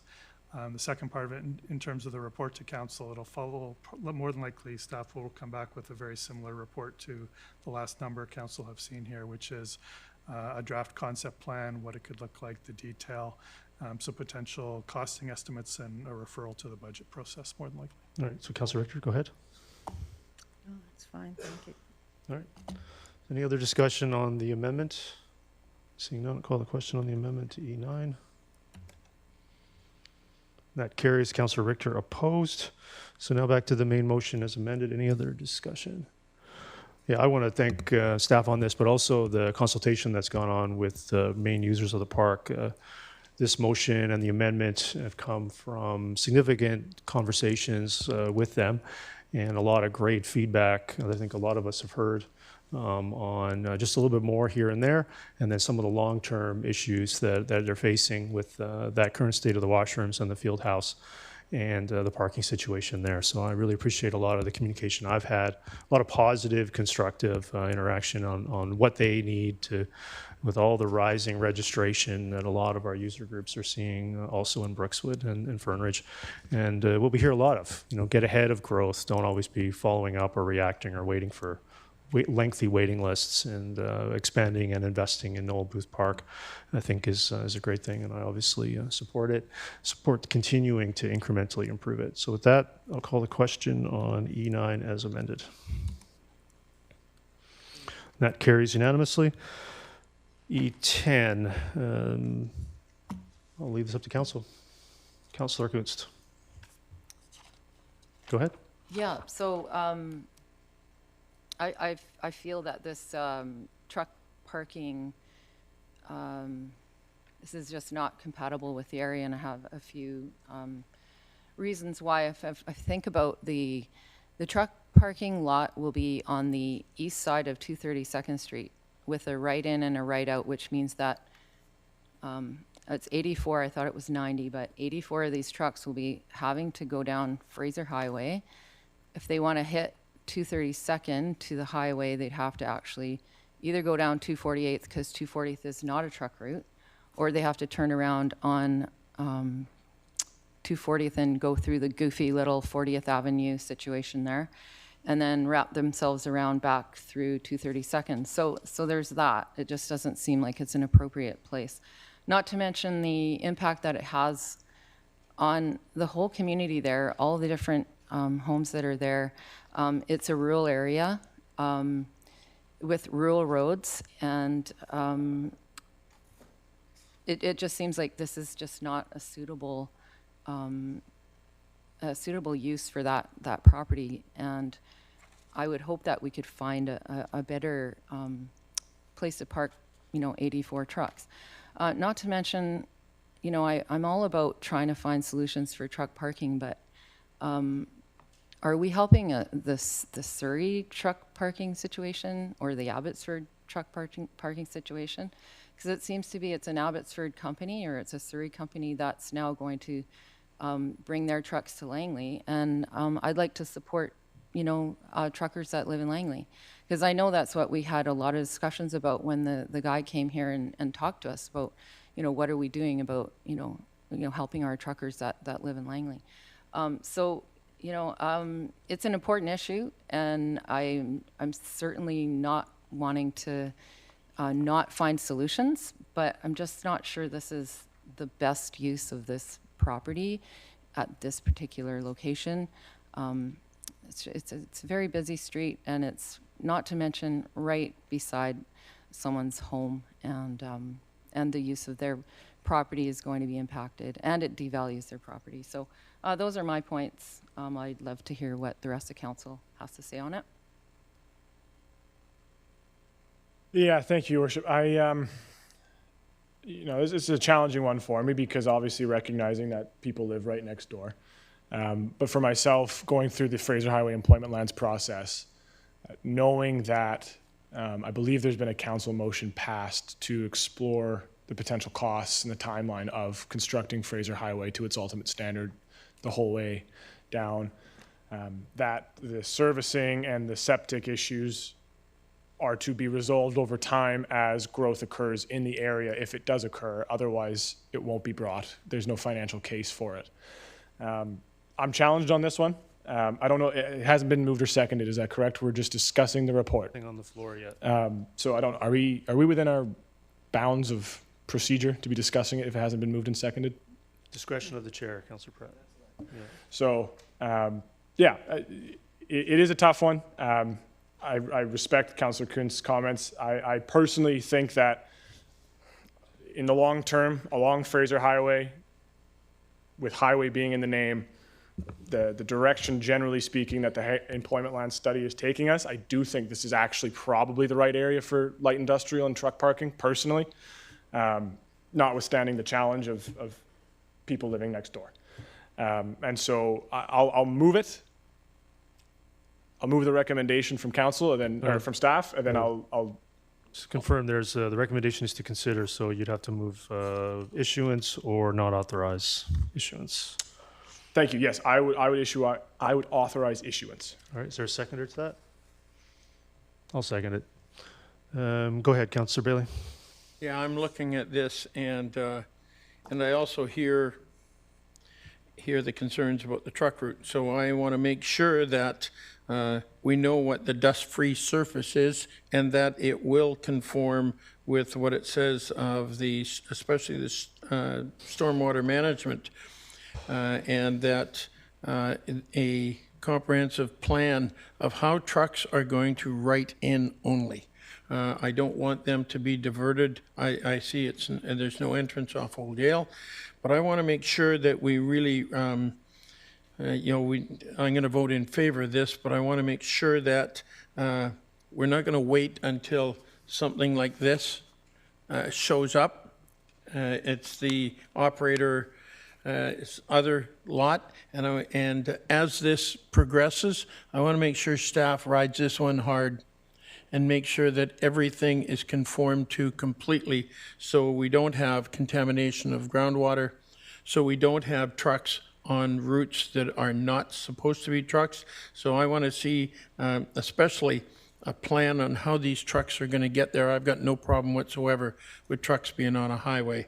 It's Fraser Highway and that, but I want these conditions, these 11 conditions, I want to make sure that staff is on top of these, not after they're done, but through the approval process and every aspect of it. We do need truck parking for Langley trucks, and I want to make sure that the neighbors who just presented are not impacted with some of the concerns they brought forward. Councillor Richter? This is the wrong place for a truck park, in my opinion, either temporary or permanent. There's too many residential properties in the immediate neighboring area, and those properties, I believe their water sources are at risk. So we're wrong to issue a temporary use permit on this. And I think we've moved the wrong motion here. I'm not supporting issuing it. Thank you. Councillor Ferguson? Yeah, thank you, Mr. Mayor. Looking at this, I appreciate the comments by the neighbors in the area. And I guess my question, it's a temporary use permit, and my question through the chair would be, it's a 3-year and with the automatic renewal, or that comes back to council, if I may? Your worship, to Councillor Ferguson, that comes back through council, your worship. So that would be, if I may, a vote again in either 3 years. Is there anything within the contract, if I may, and I have read the information, that if the applicant or operator is found in non-compliant with rules, policies, procedures, or environmental endeavors, that we would have a look at canceling the permit, if I may? Through your worship, we would have our standard statutory powers in terms of enforcement, your worship. Okay, well, I think that somewhat answers it. I mean, as much as I, would like to say no, at the same time, it's important that we use our roads, truck roads, Fraser Highway being one of them, appropriately, and that the people are crying, as other council members have said in the past, for truck parking. But I do believe and strongly that it's important that they follow our rules, policies, environmental procedures accordingly, as well as being good neighbors. And that would be, if they're listening in the audience, or the staff can comment to them, is that depending on how this is passed, that they be good neighbors and follow our rules. Thank you. Thank you. Councilor Martins? Thank you. A few questions and comments. I just want to clarify timeframes. I know there's been commentary here about the Fraser Highway employment lands and that we're going through that plan. What is the timeline for that plan to come to fruition, and realistically, when would those properties start seeing actual development under a new plan? Like, how far down the road are we talking? Short term, midterm, long term? I get it, you're just estimating, if I can through the chair.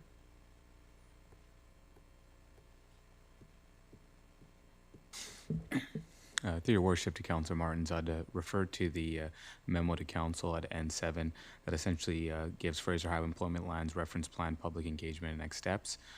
Within the next steps there, the feedback that has been received from phase 4 of the public engagement would essentially be incorporated into a final draft concept, and that draft reference plan will be developed and will be presented to council in the fall of 2025. So that would essentially, we would go before council with that reference plan, hopefully September to November, and then that would provide us more guidance on the timeline. Okay, because I feel this is putting the cart before the horse, assuming that, anticipating that plan, especially when we're talking temporary usage. That plan is not in existence yet. We're still working through it. So I think it's premature to just assume this is going to be happening and that things are changing for a temporary use. So the other question that I do have through the chair to staff is fire suppression ability at that property. Thank you, Your Worship. The application will be subject to the subdivision development servicing bylaw, so there'll be likely a servicing agreement, and fire flows and adequate fire protection to be reviewed at the time with our fire department, Your Worship. Okay, that's good to hear. The other comments I've heard from some of my other colleagues here, talking about enforcement, ensuring that things are compliant, and that it sounds like it's going to revert to bylaws to enforce some of these things like truck routes and that sort of thing. As a person who comes from an enforcement background, the first principle is environmental design. You don't intentionally create things that then require enforcement. We only have so many personnel available to do enforcement, so many eyes and ears to look after that. We avoid creating the situation to start with. It's all about environmental design. So if we're already having some red flags and some concerns, I don't understand why we'd set ourselves up for creating a situation where we then have to combat it. And I guess my final comment is I agree with the comments already made here by Councillor Kunst. I think it's the wrong place. It's smack dab against a residential property, and I think it's not in consideration of those people living there now. We should be looking at that, not at some plan potentially in the pipeline down the road. Perhaps the proponents could come back once we have more clarity on what's happening with the employment lands and look at it that time. So wrong time for this. We do need truck parking, not here, not now. Those would be my thoughts. Councillor Kunst? Yeah, I just had a couple of questions. It says in the report that we need to look at government, different levels of government that we need to get permits from. Do we know which government permits that we need for this site? Through your worship to Councillor Kunst, there's identified adjacent to Oziel Road adjacent to the site of the road allowance, there's an identified water course application. The proponents provided a 10-meter landscaped area there, but confirmation from a qualified environmental professional as to the status of that water course and any then subsequent protections from the province would be required. It's itemized in the report, your worship. Okay, so I also have just a couple more things. As this is directly right beside somebody's home, is there any way that there could be like greater setbacks for where the trucks will be parked, so they're not idling in the morning and having that sound? Because I did note in the report that there would be some sound. They'd be doing some inspections on that. Is that possible? Is it possible to work with the homeowners directly next door to find out what's acceptable? And I do have one more question after this, and that'll be it. Yeah, Mr. Cooner? Thank you, your worship. Through to Councillor Kunst. Certainly possible. That'll be up to council direction in terms of that. That may affect the site plan that's been developed to date in terms of number of parking stalls and turning movements there. The proponent has advanced, as outlined in the report, a 6-meter landscape buffer adjacent to the residential area there. So, but to respond directly to your first question, it is potentially possible, and council could direct staff to do that, or add a condition of that effect, your worship. Okay, could I Go make ahead, an amendment to do that? Could so I'd like to move that the proponent works with the neighborhood, with the residents to find a site, or I don't know, help me out with the words that you kind of maybe understand where I'm going with this. I don't. No? Oh. No, I don't understand. So you don't understand that maybe it would be great if the site there right now and the plan that's in place, there's about 17 trucks that are going to be parked at the back lot along Old DL. And that's directly right beside the home of the people that are living there. So what's your amendment, though? So my amendment or my motion would be that the proponent works with, should this go through, work with the residents that live right next door to find a plan that's a little bit more amenable to, where they live.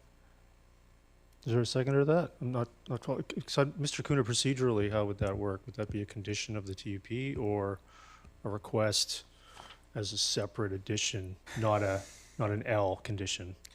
To your worship, in relation to, that would not be that would have to be, we'd have to be extremely specific when it comes to conditions. That may be a separate associated motion in relation to further consultation or of that nature. So if there's some specific item being sought, then that would be a condition to this permit.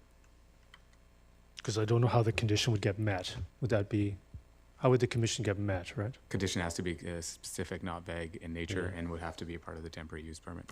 Yeah. Unfortunately, no. This is not a forum where we are allowed to do that, so we're carrying on council debate in a public forum. Unfortunately, there's no procedure to do that outside of a delegation. So, Councillor Kuntz, do you have anything else, or? Yeah, I do. I have one last thing. It sounds like, I kind of hearing where this is going. So, should these property owners who were initially in the employment lands and then were taken out, and now that should this go through, likely devalues their property, is there any process or opportunity for them to find themselves back in should they desire to do so? To your worship, Councillor Kuntz, that there potentially could be an associated motion under N7, Fraser Highway Employment Land Plan use, to give staff direction of that nature. So that's item N7 that gives us the Fraser Highway Employment Land update. So that's potentially a avenue to use. So how should I proceed? I'm not really good at coming up with motions on the fly. So if either staff could help me with the language, that would be. Mr. Cooner, are you able to assist? Just bear with me here. I'm just pulling up the memo itself.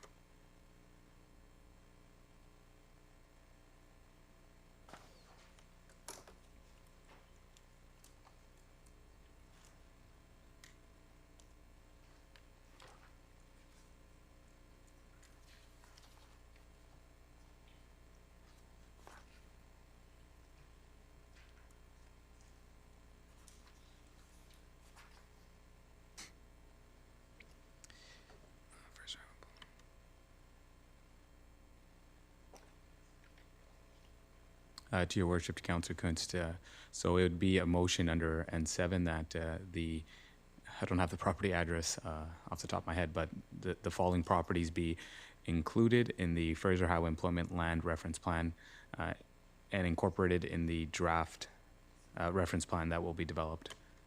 And it would just have to list the properties. I don't have the address off the top of my head. Okay, of course, I would want, the owners of the property, I'd want them to weigh in on that, but that's just, we can come back to that then at that. That is at a later stage in the agenda, and then we can come back to that. Councillor Richter? Yeah, well, I just have a question of clarification here on what Councillor Kuntz just proposed. I thought she was proposing as a condition that the proponent works with residents to find a side and back setback that works to maintain their quality of life and property enjoyment. Is that That would be the first one. Yeah. Is that gone now? Because I No. was going to second that. Yeah, no, Mr. Cooner, you maybe respond to that, because I think if you want to add a condition, it has to be done in a specific way. That is correct. The condition has to be specific in order for it to be valid. It can't be vague. If there's a site plan and there's an item that needs to be changed, council has to be specific with the change. They have to state exactly what the condition is going to be attached. Well, isn't a side and back setback not specific enough? To your worship, Councilor Richter, there's already a side and rear setback that's incorporated, so council would have to direct that the setback be X amount, or for an example. Why couldn't council just direct that the proponent consult with the neighbors on the setbacks so they can continue to enjoy their property? To your worship, to Councilor Richter, the site plan itself already has a setback. If you're saying that the proponent consult with it, it's vague in nature. It has to be specific. For example, the rear setback is 10 meters. If council is directing that the setback now be 20 meters, that's a specific item that can be attached as a condition. The item being proposed is vague in nature and would not be a valid condition that can be posed to a development variance permit. Okay. I have another question then. How long does it take to contaminate, maybe staff can answer this question, a shallow well on an unconfined aquifer? Can it happen within 3 years? And then how long does it take to clean up that shallow well? And who is responsible for the cleanup costs?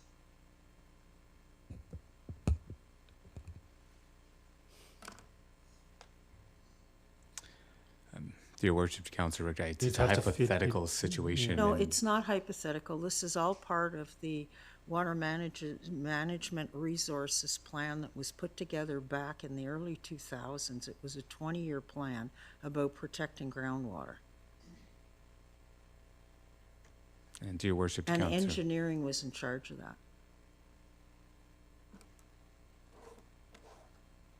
Mr. Richardson, you try to. Thank you, Worship. To supplement Administrator Cooner, so the township has a number of layers. The bylaw applicable here and given jurisdiction, groundwater jurisdiction is the realm of the province. With respect to that, though, the township supports that through its subdivision development servicing bylaw in terms of erosion and sediment control, items for parking lots such as oil interceptors and other items.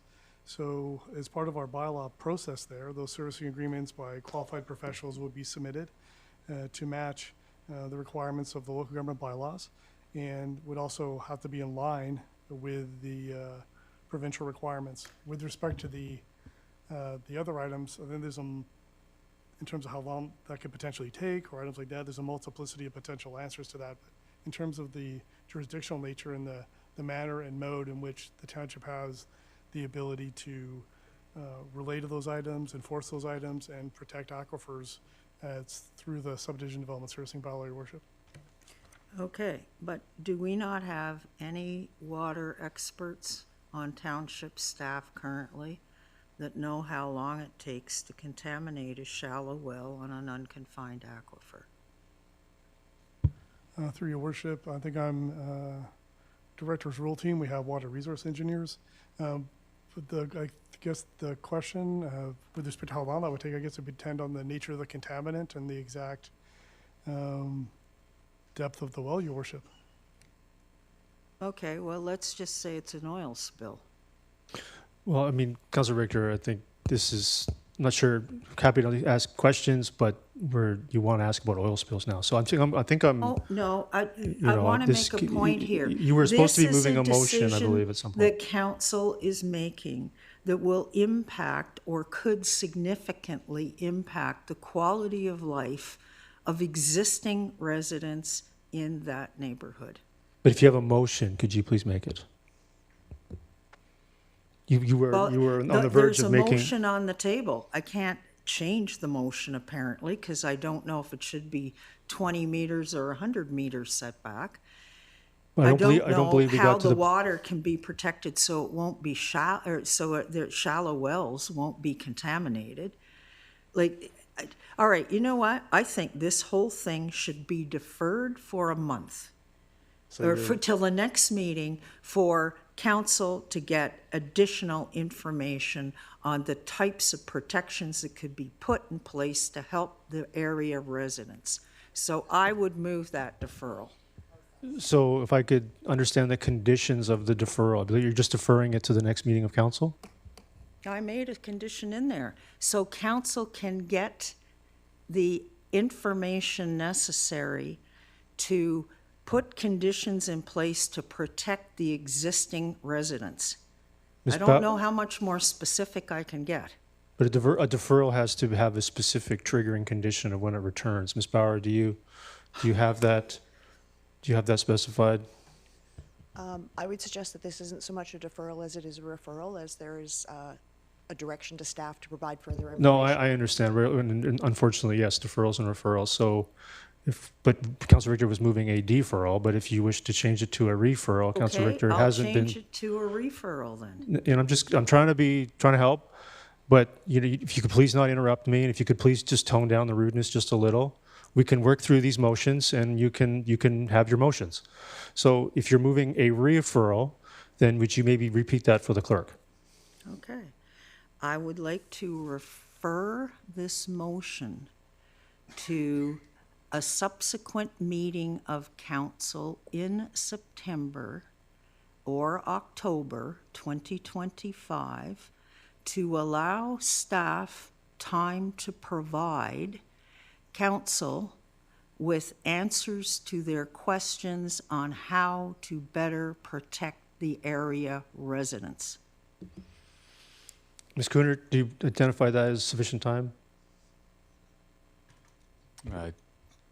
If further time is required, staff can always ask for more time. Is there a seconder to that? Seconded by Councilor Kunst. Is there any more discussion? Councilor Pratt. Thank you, Your Worship. Are amendments on referrals permitted? I mean, I don't see why not. You would be changing the information in the referral or adding to the scope of the referral. Because if I understand correctly from the nature of the referral, and Councilor Richter can comment, the request was regarding water contamination specifically. Was it more general than that? And setbacks. So with the setbacks issue, when I look at the site plan that we've been presented, realistically, the site layout works in response to the setbacks that are currently there. If the setbacks cannot be changed without completely altering the site plan and forcing it to go through the process again, can sound attenuation barriers similar to the type you have on Highway 1, for example, that are the same height as the trucks or anything like that? Obviously, they're not as aesthetically pleasing as pure landscape barriers. But is that outside of the scope of that referral? Or can staff take it under advisement that those types of barriers to prevent drastic sound transfer between properties can be discussed? As protection of the residents has not been defined, I would suggest that possibly sound barriers would be included as a type of protection of the residents. Okay, thank you. Councillor Bailey? Yeah, I've got an ask for some clarification. Under G, it says stormwater management, including drainage and grading, and combine that with E, where it says a dust-free surface. Cannot the surface and stormwater management submission make sure that it can there can be no oil, transmission fluid, or any other kind of possible contaminant from even getting into the ground? Is that possible within those management plans and drainage and enforcement? Through your worship, Councillor Bailey, that certainly is the intent of the condition, your worship. And then also, as I mentioned earlier, in this plan, is there a traffic management plan that is comprehensive to ensure that trucks will only use truck routes?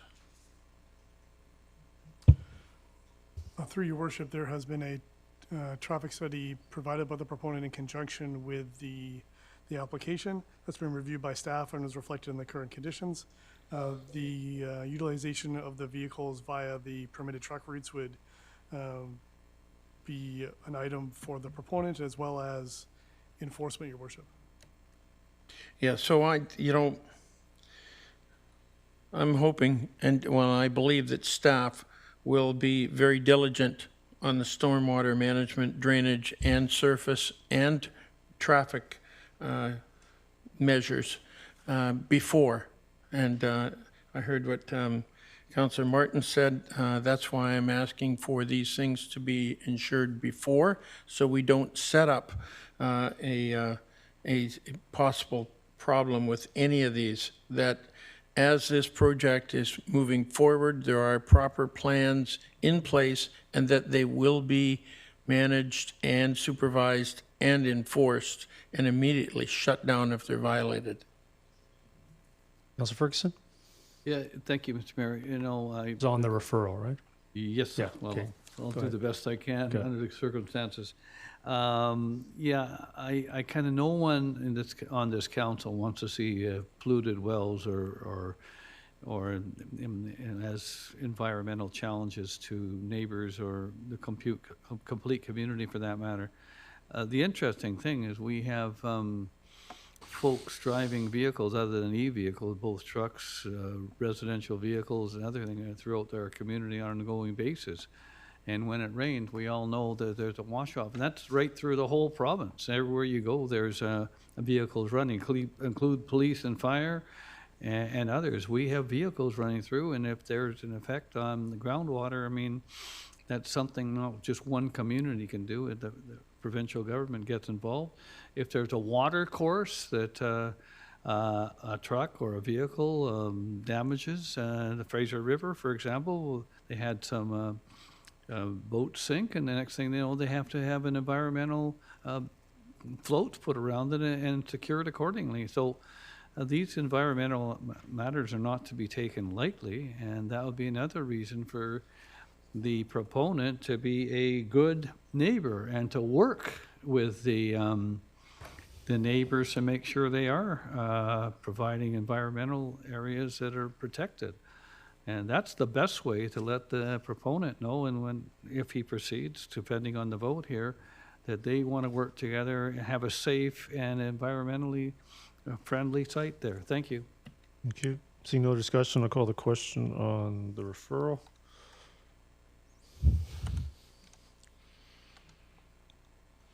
And the referral is defeated with Councillor Pratt, Councillor Rent, Mayor Woodward, Councillor Bailey, Councillor Ferguson opposed. Councillor Bailey, go ahead. You had something on the main motion? You were in the queue for the main motion. Oh, no. Nope. Is there any other speakers on item E10? Yeah, seeing none, no more from council. I think some members of council have identified that this has been a challenging one with a process underway on Fraser Highway employment lands where this property has been identified as blue in every concept presented to the public. It's adjacent to a Fraser Highway, and we heard loud and clear no access onto Old Yale Road, which this proposal doesn't have. And so I think this is a challenging one for some because we see a lot of parking on ALR. This is non-ALR land adjacent to a regional truck route. And, we have votes at this council table that are still shocking to me to remove land from the ALR 5-4 in the middle of nowhere for them to park trucks on it. And so there's a lot of inconsistencies going on here, and I'll leave it at that. I think this one is not an easy one, but we do have to move forward. And with that, I'll call the question on E10. And that is carries with Councillor Martins, Councillor Richter, Councillor Kunst opposed. We do item E11, telecommunications tower, that I'll move. The council does not object. Is there a seconder to that? Seconded by Councillor Rint. Is there any other discussion on E11 to not object? Seeing none, call the question on E11 to not object. Councillor Martins, we're on E11 to not object. That carries with Councillor Richter opposed. And E12 may also be a lengthy item, so we were at 3:30. Why don't we call a 5-minute recess, return here at 3:35.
All right, so we'll get back underway. Item E12, development variance permit application number 100195.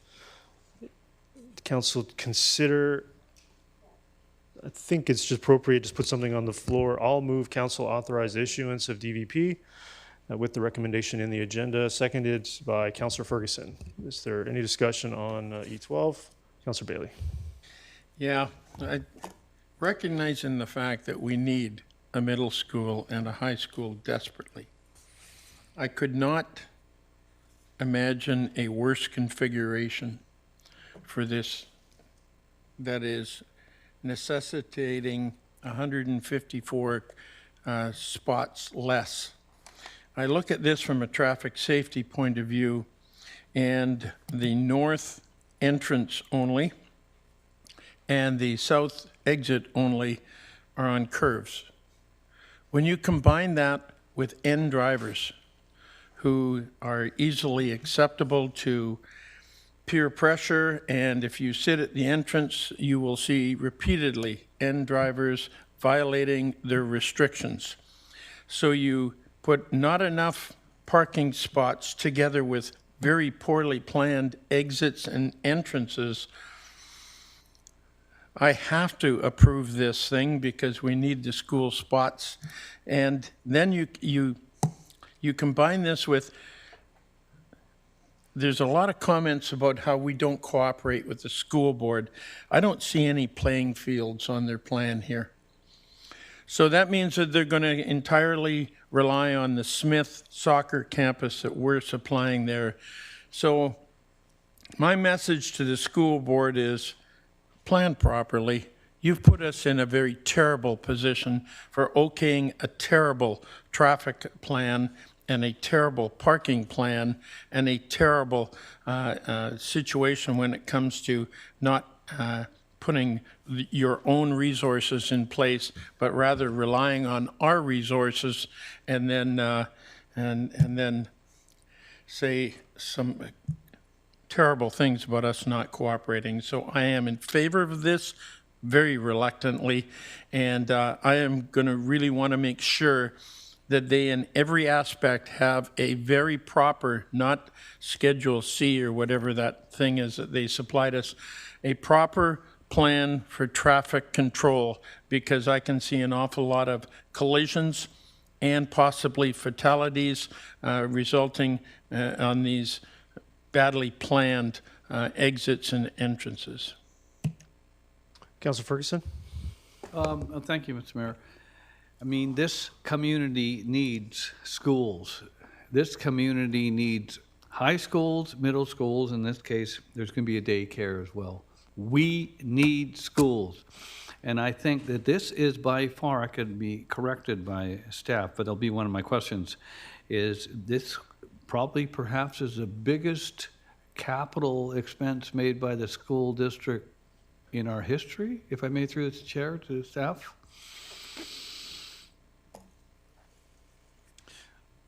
Your Worship, to Councillor Ferguson, definitely within the Township of Langley, I actually believe it's one of the largest in the province when you combine the two schools together. Yes. And it is something needed. We might end up being the envy of other communities in the province, but having said that, we realize there's challenges to work through. And those challenges are identified in the report regarding fields, regarding parking, regarding traffic. I hope that we can come up with some solutions to these traffic, because we haven't built the building yet, and there's a number of steps that still have to go through. But just to finish my comments, we definitely need schools, and this is a huge step forward. I do want to compliment the school district for working hard with us. We secured the land, they secured the schools, so I will be supporting this. Thank you. Ms. Bauer, I might have some comments at the end, but I do, whether or not the amendment goes through or not, I do have an amendment. If you could bring it up, please.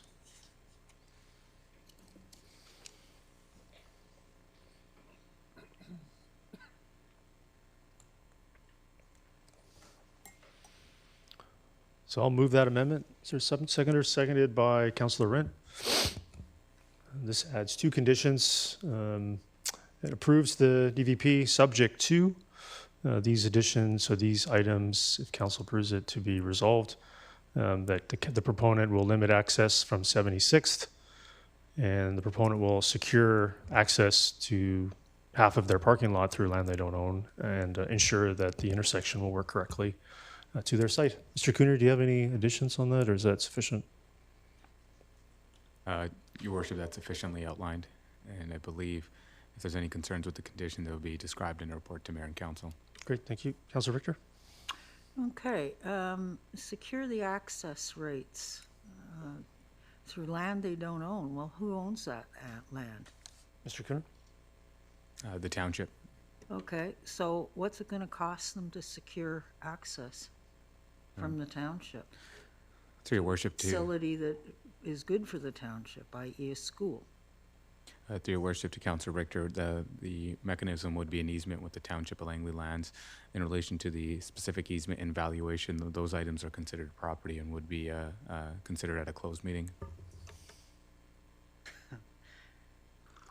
So why would it be considered at a closed meeting?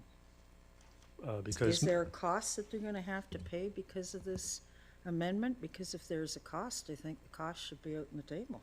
Mr. Cooner answered your question that it's a closed item because it's a property item.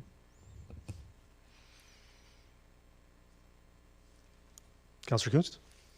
Yeah, I just had a question. Would this actually delay the building of the school? Mr. Cooner? To your worship to Councilor Kunst, the development variance permit itself would be approved. This would be essentially, these conditions would need to be satisfied prior to the construction of the school and the issuance of a building permit. I will defer to staff at this point, Mr. Richardson or Mr. Winsley, in relation to, I believe, the erosion sediment control permit has just been issued, so there's still work that needs to be completed prior to a building permit even being issued, but just defer to staff to confirm that as well. Thank you, Worship. Thank you, Mr. DeCooner. So that's correct. Staff have processed the initial erosion sediment control permit. Checking with staff earlier today, we received a building permit application that reflects the site layout attached to the council report on July the 2nd. Staff are then reviewing that. Staff note that these items, if they were supported by council, could be considered concurrent with the other review of the building permit. It wouldn't result in a delay, Your Worship. I believe, Mr. Cooner, if the school district, really objected to B, I don't know how that, a lot of that parking would even be accessed. There's a very small connection over a raised sidewalk to approximately half of their, maybe 40% of their provided parking.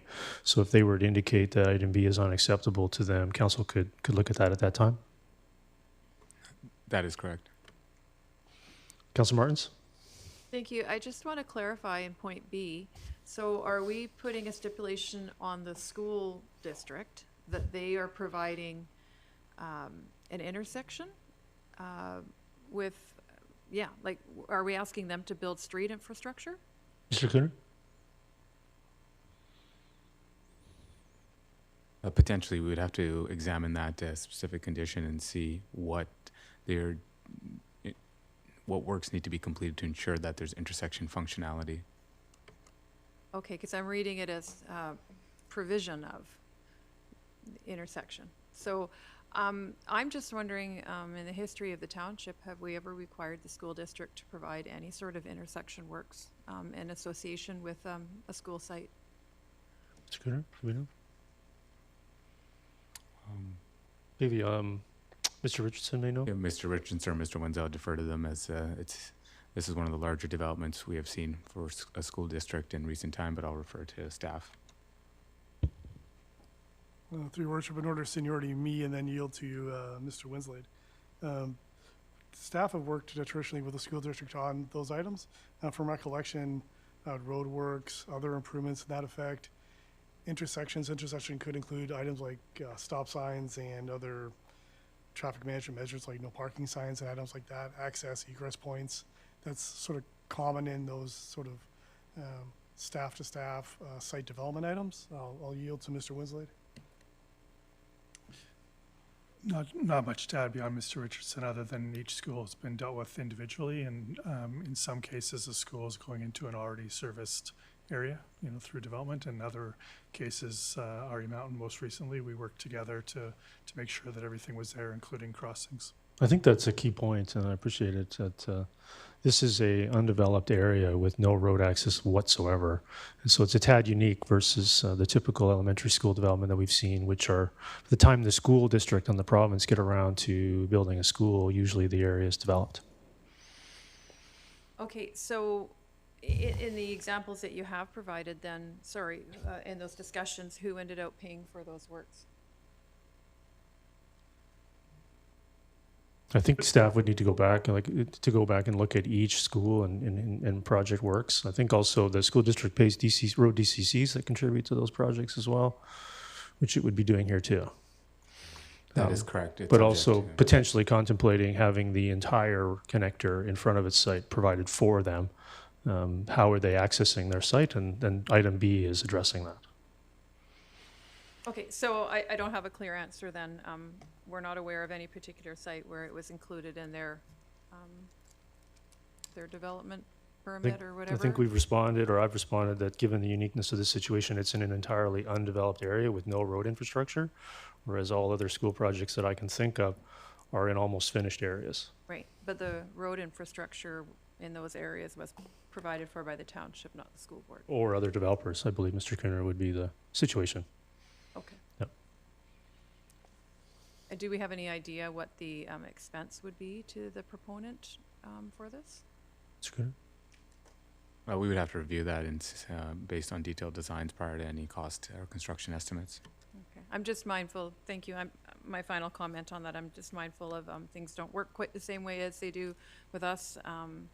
There's several layers they have to go through for funding, and it could certainly delay the project, and I believe they're anticipating an opening for September 2027, and that area does need those schools desperately. And my worry is that by adding this condition, we're going to further delay a school for another school year or two. So, and Yeah. as everyone else has said at the table, I will add to it as well. We need schools. That's what we need first. So I do not want to set up obstacles to that happening. Yeah, I'll have some more comments at the end when council's complete. Councilor Pratt, go ahead. Yeah, thank you, Worship. I'm interested to see item A, as one of my major concerns with the site design was the north sort of east-west mini street that connected 211 to 212. And so when you say right in, left out, is the design intention there so that somebody coming off of 76th can turn right into the lot, and then they have to turn left back onto 76, they can't go up 211? Is that the idea, going back up into the neighborhood? Yeah, I think Mr. Rule can probably answer that question, Mr. Kinner. Through your worship, that's correct. Okay, great, thank you. Just wanted to clarify. Councilor Bailey? Yeah, I'm looking at, you're going to have over 3,000 people coming and going every day. Then I add on top of that your daycare, and you're putting them through 3 pinch points. So you're going to release them. 2 of those pinch points are going to be unregulated. I think the least we can do is ask that the school board control in a safe manner one of those entrances and exits, because you've got inexperienced drivers combined with young people who are possibly distracted, and distracted walking and distracted driving is now worse than it ever has been, and I can confirm that as a member of both Drop It and Drive and Traffic Injury Research Foundation. This is not hypothetical. We are creating a very serious traffic problem with distracted drivers, distracted walkers, and limited into 3 pinch points. So you got 3,000 coming in, and you got 3,000 going out, and then put daycare people coming and going on top of that. This is, in a traffic aspect, a nightmare. That, I'll call the question on the amendment. That carries with Councilor Martins, Councilor Richter, Councilor Kuntz opposed. Now back to the main motion as amended. Is there any other discussion? Yeah, so I'll have some final words. I think the amendment's a good one, obviously. It addresses some of the issues that we're having with access to that site and providing of basic infrastructure to get to major developments. The township usually does not provide this kind of infrastructure to developments, whether they're for a hydro station, whether they're for a hospital, whether they're for a school. And so, we are here for Township of Langley residents and taxpayers. I'm not a school trustee. And so I think we have to look at what we are doing for the school district, and the list is monumental. There are people that voted against widening 208th Street, and I have no idea how you would get to the school at all without 208th Street. We are creating the first leg of the 212th connector to get to the school. We currently have funding for design to provide the remainder of the connector in front of the school. So we are looking at spending tens of millions of dollars building road infrastructure for the community to get to the school. We're also providing a 20-acre athletic park adjacent to the high school and middle school, which is a fabulous facility, combined with a fabulous investment of a middle school or high school, even if there's going to be some issues around traffic flow. These are fabulous, great investments, creating a head of growth, dealing with growth, and building the eastern part of Willoughby, similar in quality to the Langley Events Center, Peter Ewart, and Ari Mountain. These are fabulous investments, and I think chirping around the edges really loses the overall scope of all the things that we're doing to partner with the school district on providing this infrastructure. And I think with all the money and investments we're doing for the school district, if they can't help us with an intersection, I think that'll say a lot more about them than it says about us. So with that, I'll call the question on E10. That carries with Councillor Richter, Councillor Kunst opposed. Sorry, E12. Yes, that's correct. What did I say? Did I say something? Yeah, so we were on, I was looking at E10. That was for E12. Ms. Bauer, you had that for E12? Yes, so we'll call the question again. Sorry for that confusion. I'll call the question on E12 as amended. And that carries with Councillor Richter opposed. Is that vote correct? Great. So sorry for that. Move on to F1, amenity cost charge bylaw. I'll move first reading, seconded by Councillor Rint. Is there any discussion on F1? Councillor Richter. So putting an ACC bylaw in place is the statutorily correct approach, so I'm supportive of it. I do have 3 questions here.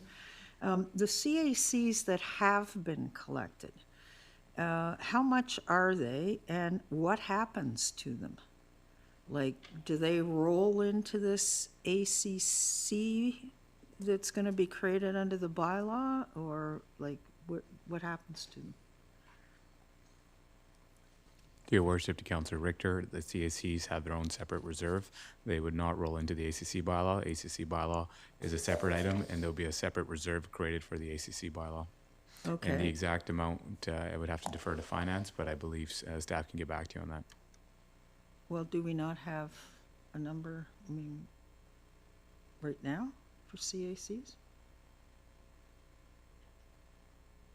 I do not have that number at the moment. Okay, well, if staff could get back, that would be appreciated. The second question that I have concerns the inclusionary housing being exempt from both DCCs and ACCs by provincial legislation. And I'm just wondering, because the comment was made earlier in a workshop today, that inclusionary housing eats into the municipal assessment, or the municipal assist factor. So how much will it eat into the municipal assist factor? And why is a 1% municipal assist factor recommended? That's the second question, and there's sort of 2 subs in there. To your worship, to Councillor Richter, the municipal assist factor is required 1%. It's legislatively required. The item in relation to how much cost that went into inclusionary zoning, I would have to defer back to the experts at that, the urban systems who were the consultants retained to, and we can get back to council on that one. Okay, but the 1%, that's not required provincially. we were told in the workshop that we could have anywhere from 1% to 99%. It's the township's call. So why is 1% included in this first cut at the bylaw? Your worship, to Council Rector, I have Mr. Jensen, who was present at the council workshop, that can further confirm, but the minimum required is 1%. Council can always increase it up to 90%, but that's the minimum required pursuant to the legislation. So it's the minimum, okay, that's why we're using it. But then how much will the inclusionary housing eat into this minimum? Because we were told in the workshop that it would be eroded. And then I'm just going to have Mr. Jensen confirm the first part of the question and also the second part. Yes, through your worship to Councillor Richter, the ACC bylaw, based on recommendations from the provincial guidance, is to follow the same principles as within the development cost charge program. So we're just following like for like, starting with the 1%. And council has discretion to adjust that accordingly as they see fit. The inclusionary housing piece, the province has given further legislative authority to implement inclusionary zoning practices. Those practices would be brought forward through compensation, through incentives such as a density bonusing structure. Those have a relationship with the value of the land and other expenses, hard costs going into the financing and construction of the inclusionary zoning. So the cost, ACCs and development cost charges are considered, I guess, other costs that would be in relation to the cost of providing the inclusionary housing. So it really comes down to, I guess, an affordability question for the developer.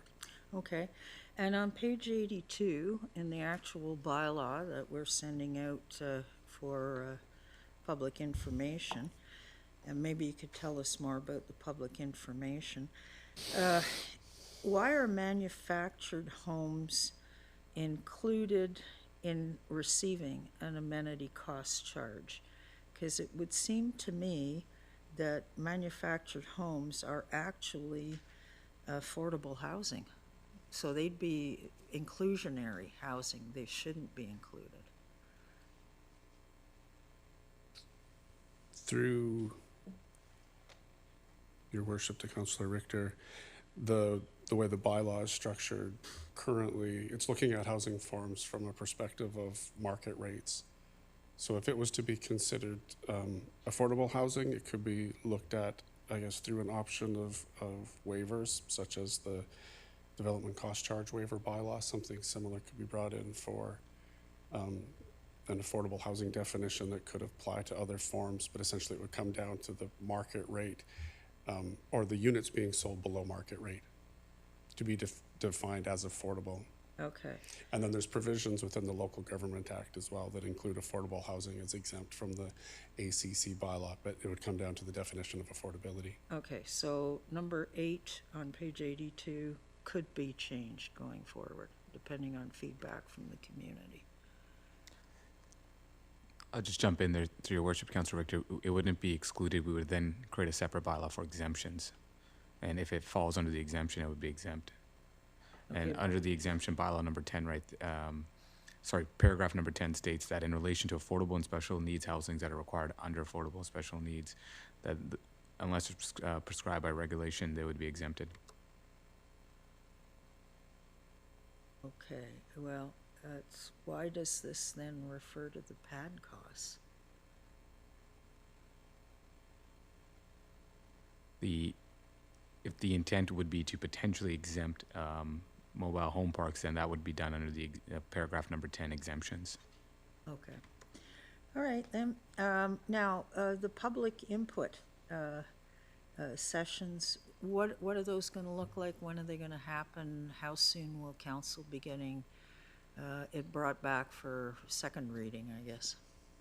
The intent is to go for a public engagement in September, and then potentially coming back to council in October with any with the feedback and any potential revisions based on public input. Okay, and when it comes back to council, will it just be coming back for second so that we can have a public hearing on the actual bylaw? A public hearing, as far as I'm aware, is not required, but I think council would have further opportunity to request further public input. So what's the staff's game plan? But I think we would be anticipating coming back for second, third, and final reading. Second, third, and final.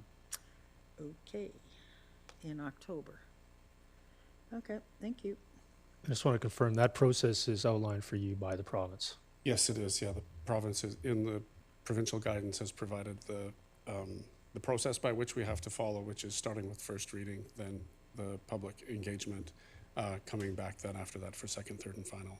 And so that's outlined for you by the province. Correct. Right. Councillor Martins? Yeah, okay, thank you very much, and thank you very much for the workshop earlier today. That was really informative. I appreciate the time that staff took in putting that together. Two questions. The first one is to the report, which would be page 5. The very top paragraph says, some amenities in the CAC policy have not been carried over, including 2 fire halls and a community police office, which are now eligible for funding under the Development Cost Charges DCC program. So that sounds like a change. And I'm just wondering if staff requires any direction by council to add the 2 fire halls and the community police office to our DCC program, to the bylaw, or if that's already being handled behind the scenes. I'll take that question there. Through your worship to Councillor Martins, as you stated earlier and as stated in the report, the ACC bylaw, the fire halls and the community police office are not eligible under funding under that, so they are now eligible under the DCC program. Staff are updating the DCC bylaw and bringing it forward for council's consideration, and we'll be taking those items into consideration and hopefully being a part of the program. If the fire hall is under construction, items under construction are not to be included. Finance department will look at funding sources for those projects, and we'll come to council if there's any changes in funding source required. Okay, thank you. So I will leave that with you. And then the other question I have is with regards to the bylaw, the second line saying that council authorized staff to conduct a public information session. And it's been pointed out, it's under the provincial guidelines. It's actually also embedded in the Local Government Act, section 570.3 sub 1. That during the development of a bylaw that imposes an amenity cost charge or the development of an amendment to such a bylaw, the proposing local government must provide 1 or more opportunities to consider appropriate for consultation with the public and persons, public authorities, and organizations that the local government considers will be affected by the bylaw. No consultation is required to repeal our bylaw. So I'm just wondering if, because it's pretty specific that it's just saying a public information session, period. I'm wondering if conduct public input instead, or to just add to the end of this line after public information session and stakeholder consultation, because I assume that would take on a slightly different look than just asking them to all come to the same public information session that the general public does. So is that necessary, or is it already inferred in this bylaw, the stakeholder consultation? To your worship, to Councillor Martins, within the report in page 7 itself, we do state that the next steps are public information session and stakeholder consultation.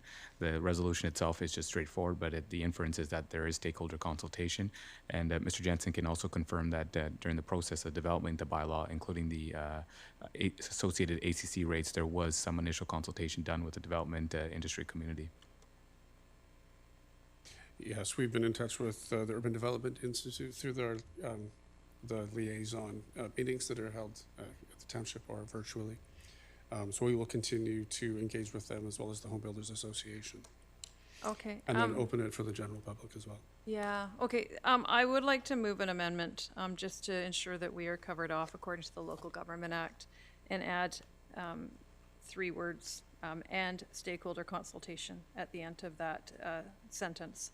So the amendment would be that council authorize staff to conduct a public information session and stakeholder consultation.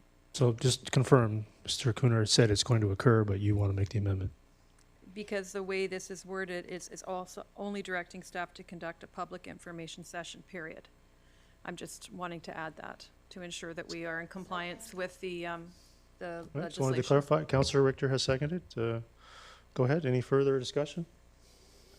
Well, I was. Yeah, go ahead. No, I was just saying, yeah, the point of this amendment is to ensure that we are in compliance with provincial legislation on this matter. All right. I certainly trust our staff to do that, but we'll call the question on the amendment.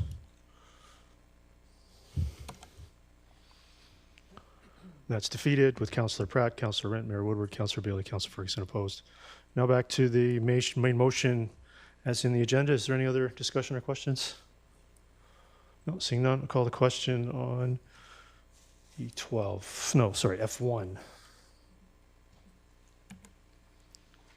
Thank you very much, Mr. Jensen. That carried, went by pretty quickly. I was saying thank you to Mr. Jensen. What was the vote? Could you read that out, please? It was carried unanimously. Okay, great, thank you. Bylaws for first, second, and third reading, H1, suites and multifamily dwellings. I'll move the recommendation, seconded by Councillor Pratt. Is there any discussion on H1? Councillor Richter. Yeah, I'm just wondering about additional parking requirements for these suites and multifamily dwellings. Yes, they're required as part of the zoning bylaw. Okay, they're required, but how, like, are enough of them required? Well, how enough much may you be want? up for debate, but it's in the report, but we can have staff answer that. Mr. Cooner, you could answer that for Councillor Richter. Thank you, through your worship, to Councillor Richter. In relation to parking and load requirements, the bylaw itself specifically states that one space is to be provided for any secondary suite for townhouses, manor homes, or semi-detached dwellings, and that 0.5 spaces are to be provided per any lock-off units within an apartment. So that specific parking and load requirement is paragraph 2, sub 3, sub 2, the requirement, and sub 3. Okay, thank you. Okay, seeing no discussion, I'll call the question on H1. That carries. Councillor Richter opposed. Move on to bylaws for final adoption, housing agreement, bylaw number 6148. I'll move it, seconded by Councillor Bailey. Is there any discussion on J1? Seeing none, call the question on J1.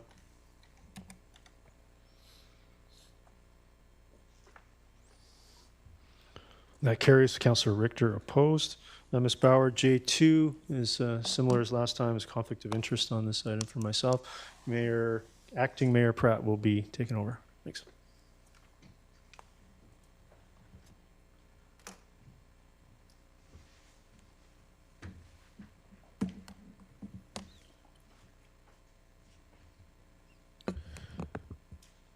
All right, we are on item J2, rezoning application number 100786 and bylaw number 6134. Moved by Councillor Rint, seconded by Councillor Ferguson. Are there any speakers? Councillor Martins. Thank you. I would actually like to move division of these 2 points.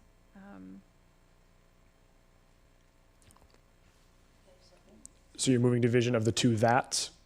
Correct. Seconded by Councillor Richter. Okay, just opening a secondary motion. Is there any discussion on the move for division? Councillor Martins, did you want to? Thank you.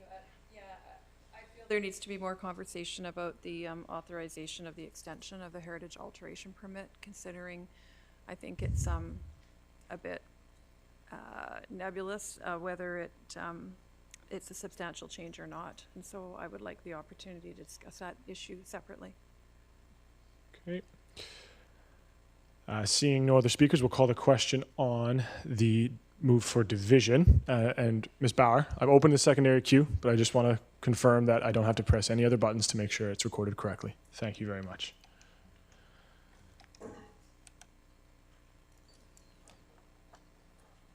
That's J2. And that is defeated with Councillor Rint, Councillor Pratt, Councillor Bailey, Councillor Ferguson opposed. Back to the main motion. Councillor Martins, you still have the floor if you wanted it. Thank you, and appreciate the last vote, the way it went. It does make it hard for me to support this this in its entirety, because I am concerned about the heritage alteration permit being extended without further debate and discussion. Thank you. Councillor Richter. Yeah, I have a question here about H1 that we just passed, the suites and multifamily dwellings, requiring now an extra 0.5 stall per lock-in unit, which I think is what they're called in apartments. Is this particular Fort Langley Properties application going to have these lock-in units? And if they are, how many and how much additional parking will be provided? Mr. Richardson, I believe you can confirm, but I don't believe there are any lock-off suites proposed in the application. That's correct, Acting Mayor Pratt. So does that mean that they can't be added after the fact? They would alter the design and layout of the building, and lock-off suites would be an addition to the suites that are proposed. So it would require a layout change. So Are you sure about that? I'm quite, but Mr. Richardson, do you want to confirm? Your Worship, should such potential amendments for lockout suites be advanced by the proponent, and should they then have some significant changes to the exterior of the building, then that would require potentially a new heritage alteration permit if it was dealing with the exterior provisions.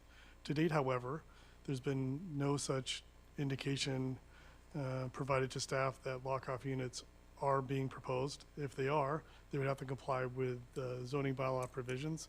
And should council adopt the lock-off suites and other provisions later on in today's meeting, the subject application would be subject to those as well, because it would be adopted via the zoning bylaw. Thank you. Councillor Richter? Okay, could that last part be repeated? So which zoning?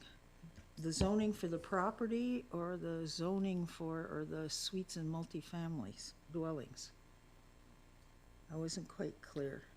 Through your worship, the item that council dealt with earlier on the agenda that's coming up for final reading later on the agenda, as Mr. Cooner outlined, provides for one additional stall for ground-oriented housing units and 0.5 parking stalls for apartment or lock-off units. So should council adopt those provisions, they come into force and effect in the zoning bylaw, and should this application that it advance to building permit, they'd be subject to those provisions, your worship. Okay, thank you. Councillor Ferguson. Thank you, Deputy Mayor Pratt. I did want to just a simple question, if I may, to Mr. Richardson. This particular is a change in the past development that something we've already, it's a minor change, if I may, through the chair to Mr. Richardson. Through your worship to Councillor Ferguson, it's an amendment, a text amendment to the zoning bylaw to allow for a change in density to increase the number of dwelling units from 47 to 76, and to change in the zone the proportion of available residential area as it relates to the commercial area. Okay, thank you very much. Seeing no other speakers, I'll call a question on J2.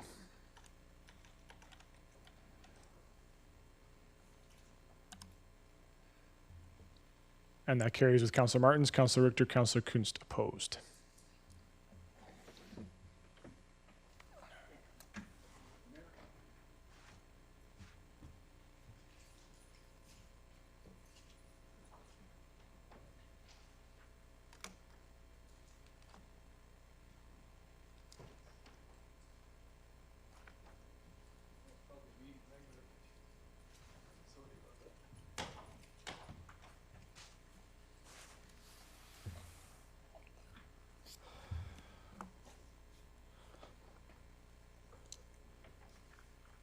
All right, carry on with J3, final adoption of suites and multifamily dwellings, bylaw number 6147.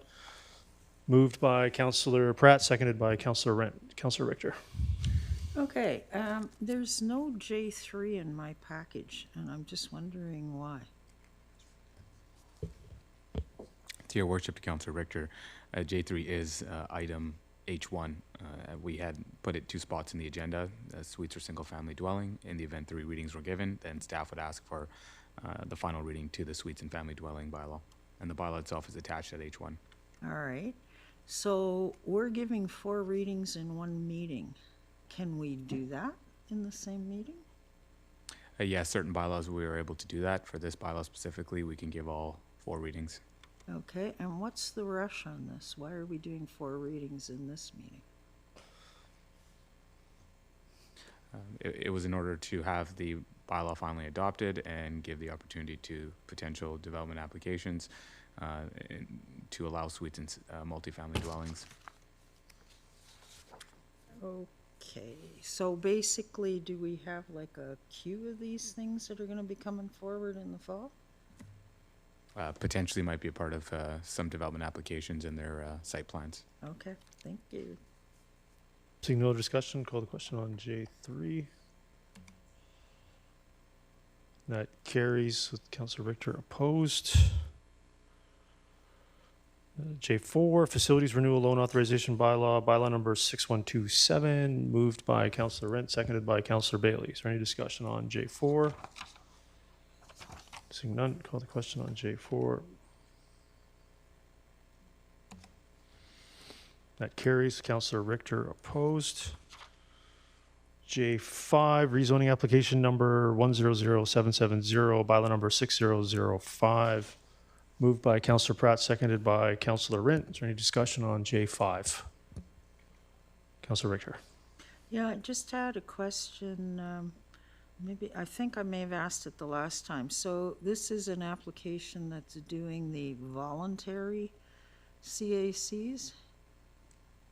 Is this under the original CAC framework that was called invalid by the courts, or was this under the amended CAC Schooner? policy?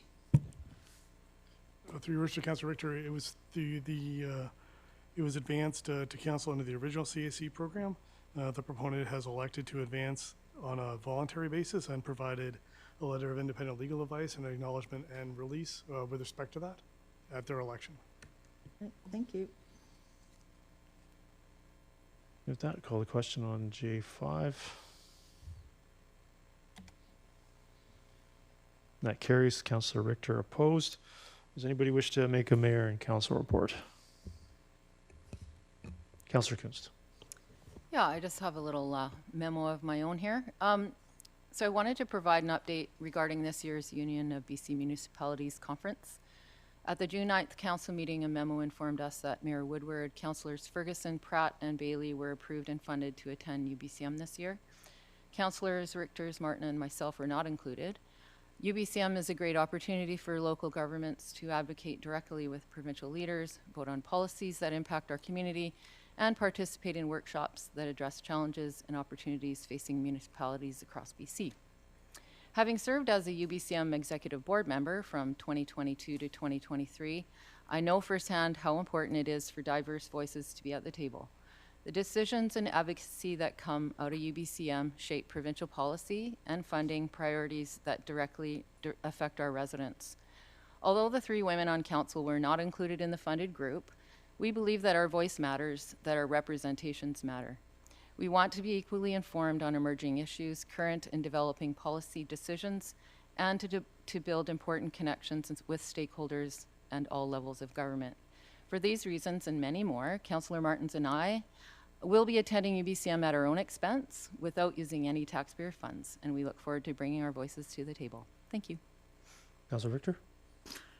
Wow, I find it very disconcerting that 2 members of this council are going to attend a conference on behalf of the community and have to pay their own way in order to do that. So I'd like to move that the women on council who are interested be allowed to attend the 2025 UBCM conference Yeah, so and that, not have to pay their own expenses. so as you're aware, Councilor Richter, that has been addressed elsewhere in another council meeting, and it's been heard by council and adjudicated by council, so I'll be ruling that out of order.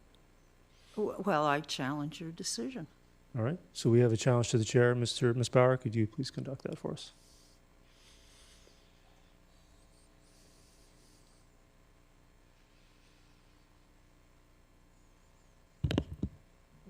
What are we going to call this one? J1? Label it K1. Is it K? Yep, label it K1. We could have heard it under other business, but No, we'll just no, deal with, we'll just deal with it here. It's Yep, fine. well, my mic and I are having a bad day. So we're going to label this K1, and again, this is as we're, I have to back up one step. I'm just going to mark the mayor as absent so it doesn't come through. Absent. There we go. So if you're voting in support of the mayor, you're going to vote yes as you're supporting the mayor. If you're not in support of the mayor, then you would vote no. Okay.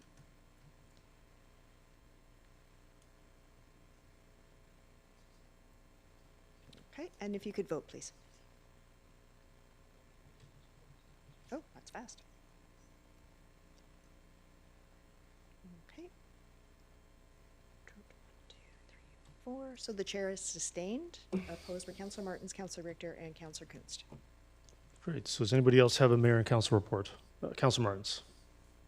Okay, yes, thank you.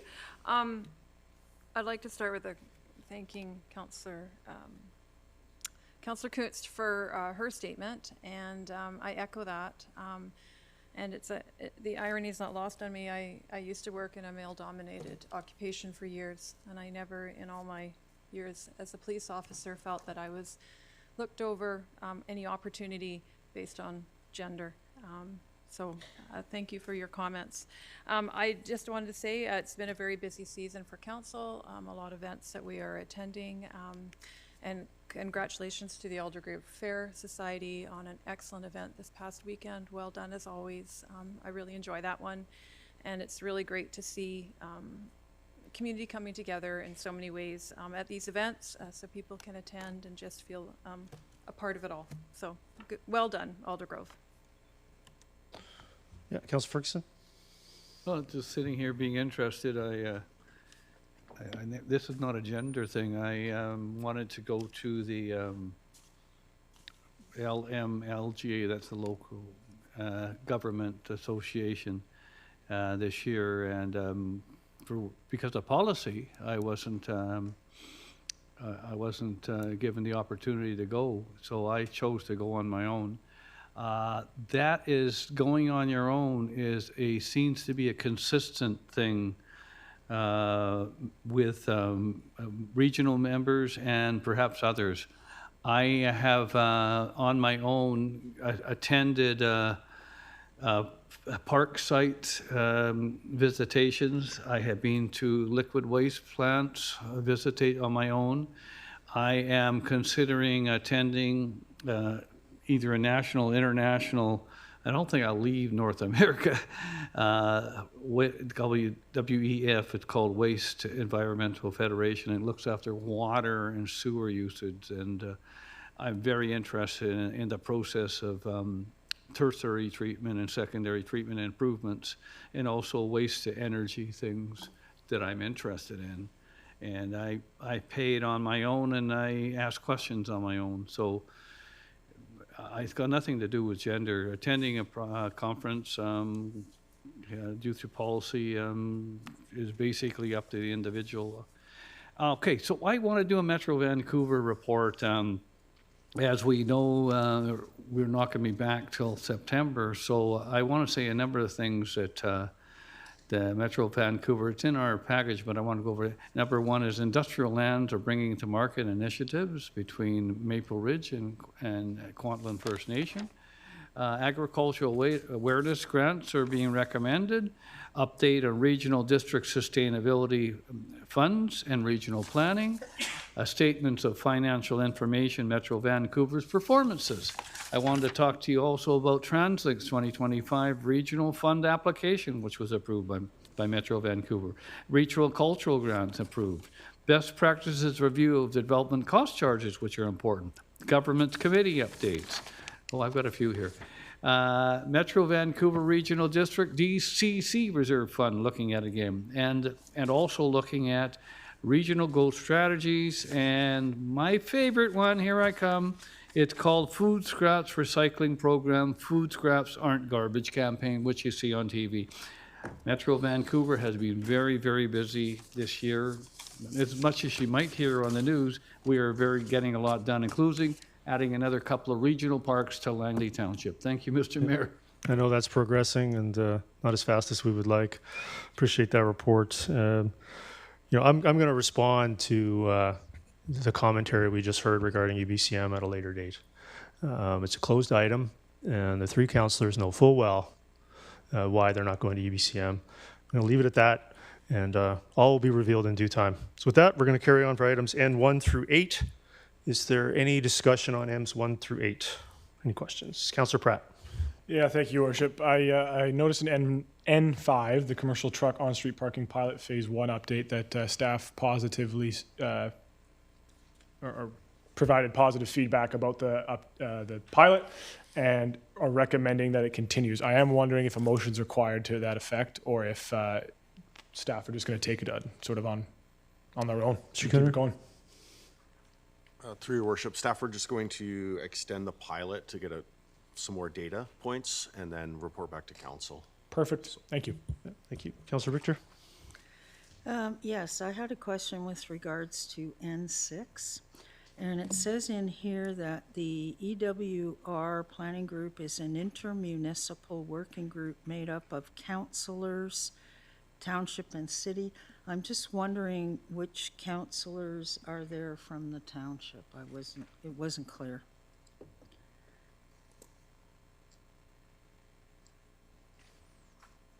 Your Worship, Councillor Richter, I don't know off the top of my head. I believe those are not formal appointments. Those are just the organizations reaching out to council members. That's my understanding, unless staff can clarify further.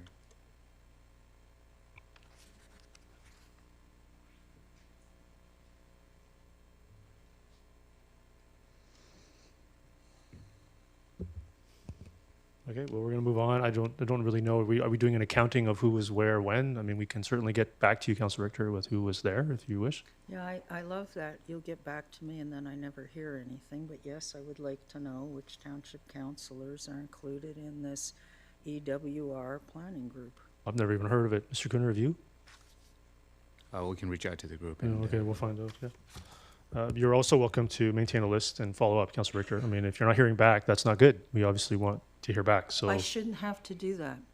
I'm sorry. Okay, well then don't do it. Councillor Bailey, go ahead. Yeah, I'll tell you right now, I'm one of the councillors on that thing right there, and I'm self-appointed. I went there on my own time and on my own volition because I care about it. So hopefully that answers your question. I'd like to draw attention to N3. All right, I am really glad to see that they are staff is looking into this. I have attended a couple of locations in there talking to people about traffic problems in the Walnut Grove area. Especially, it is again a complicated area when you involve community centers, high schools, and elementary schools. So thank you very much for looking into these traffic situations in N3. Yeah, agree. Councillor Kunst? Yeah, so in regards to N7, would it be appropriate to bring in an amendment forward or a motion? Mr. Cooner, now, do you remember what you advised? I probably would have suggested that be a notice of motion to start adding lads back in, or we wait for the staff in the fall. It can be a motion under N7. It could be that, or it could be a separate notice of motion at a subsequent meeting. It would be up to the council member. Yeah, I agree. So it'd be up to you, Councillor Kunst. What would you suggest since you're the chair? It would not be an amendment. It would just be a motion because there's nothing that would be being amended. It would just be a motion under motions arising from information. And would I do that? Would I do that now, or? That would be fine to do it now. It'd be up to you. Yeah. Sure. Okay. So, whereas the recent adoption of the temporary use permit at 23305 Old Dale Road has serious ramifications for the properties adjacent to. My motion is that council direct staff to work with the property owners located at 23287, 23279, and 23253 on a process for them to be included in the Fraser Highway Employment Area Reference Plan, should they so desire. Yeah, that process already exists. It's underway currently with the reference plan and public consultation. So I'm going to rule that out of order. Okay, so when I was talking about this earlier, and that was, this is the time to do it. If you're looking to duplicate a process that already exists, that would be out of order. Okay, so maybe you should have just told me that already back in the last, when this came up. You don't ask, I don't know, it's on the fly, and Sure. if you're not going to send it in advance, I don't know how to help you. Councillor Pratt, go ahead. Yeah, no, Councillor Bailey highlighted N3. I missed that one in my comments, but I do want to thank staff for a pretty comprehensive list of all the types of engagement they're going to pursue on specific items. Obviously, the neighborhood there was pretty active in reaching out to members of council about having some traffic calming on that stretch. So excited to see where that goes. Thank you. Yeah, I agree. So I also was excited to see N3. I think there's quite the wide consultation as well, and I think that was good as well. And I think there's some great improvements that can be made to Walnut Grove Drive. I'll be looking at that over the summer to see if some of that can maybe be worked out to maybe done in a sooner timeline than we saw in the report. So I think that there's a lot of good ideas coming forward on some improvements to Walnut Grove Drive related to what's occurring with the great investments for Walnut Grove Community Park as well. Move on to other business. Item P1, I will move it. Is there a seconder? Seconded by Councillor Rint. Is there any discussion on P1? Councillor Richter. You just got to me. Weird. Okay, so start over, clear the queue. Councillor Richter, press your button. Yeah, so Councillor Richter, go ahead. Councillor Ferguson, select your button again there. Great, there we are. Councillor Richter, go ahead. Okay, so this is asking that staff report to council. Will that report include a detailed list of costs and the sources for paying those costs?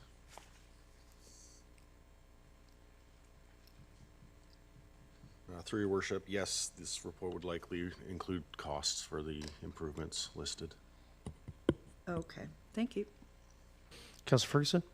Oh, thank you, Mr. Mayor. First of all, it's very important, the 16th Avenue. It's a transportation route that it connects Surrey and to Abbotsford Airport.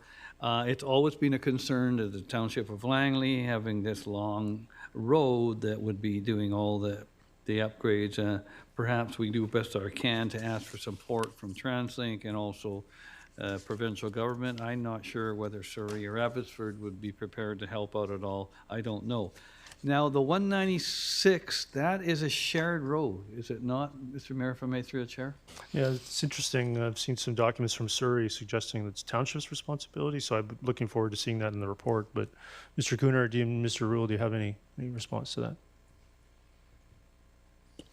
Through your worship, I'd have to look at the actual boundaries between the Township of Langley and the City of Surrey, but typically 196 is the kind of the splitting point. In most points, it's split down the side of the street, but there are some intersections and sections where the boundary is either on one side or further to the other, so we would need detailed survey to confirm.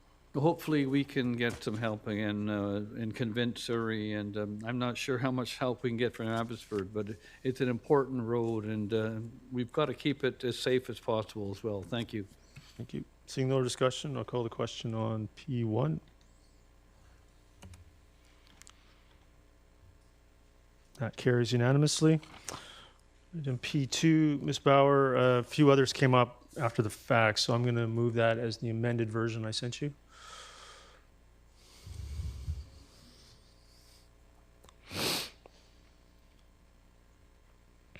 So this is just adding a few more street segments. So if you could slide down, Ms. Bauer, I believe there was more there. Yeah. So it's substantially similar. It adds number 4, 203 Street from 62 to 64th, and number 5, the north side of 72nd to 208 to 210. And then for finished roads, there was some good feedback when the motion was filed from the public regarding existing existing roads that are already widened that are not built to the finished median or active transportation standard, which may be possible. And therefore, I've added number 1 and number 2 as well. So I'll move that as amended, seconded by Councillor Pratt. Is there any discussion? Councillor Pratt. Yeah, thank you, Your Worship. I did the motion in general. I like the direction with the amendment as well. Out of curiosity, if one were to want to add items after this amendment's passed, correct? No, it's been moved as amended. So it's been moved as amended, so now would be the time. Okay, The version on the screen is moved, and the bold is the items added from the filed version. okay, thank you. So I'll have a couple of amendments. I don't know if there's other speakers. There's no other speakers. Go ahead. Okay, thank you. So, under the new sort of layout for roads that I suppose would be considered finished, I'd like to add 64th Avenue from 196th Street to the Willowbrook Connector. Let's do them separately. Do you have more than one? I do. Oh, okay. Let's do them one at a time. Okay. All right. So what was the first one? 64th Avenue from 196th Street to the Willowbrook Connector. Is there a seconder for that? Seconded by Councillor Rent. Go ahead. The second would be 204 Street. Well, just do them one at a time. Okay. Right? Oh, so yep. is there any discussion on that one?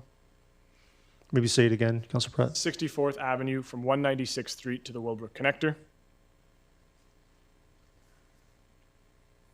Yeah. All right. Yep. Yep. Is there any discussion or questions about that? No. Seeing none, call the question on that amendment.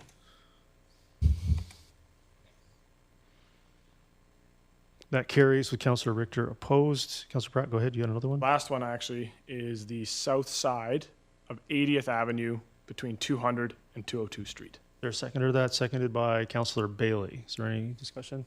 I think that with that piece especially, having now 80th Avenue and then 208th Street sort of imminently in the next 18 months complete with protected bike lanes, I think it makes a lot of sense to be able to provide that network.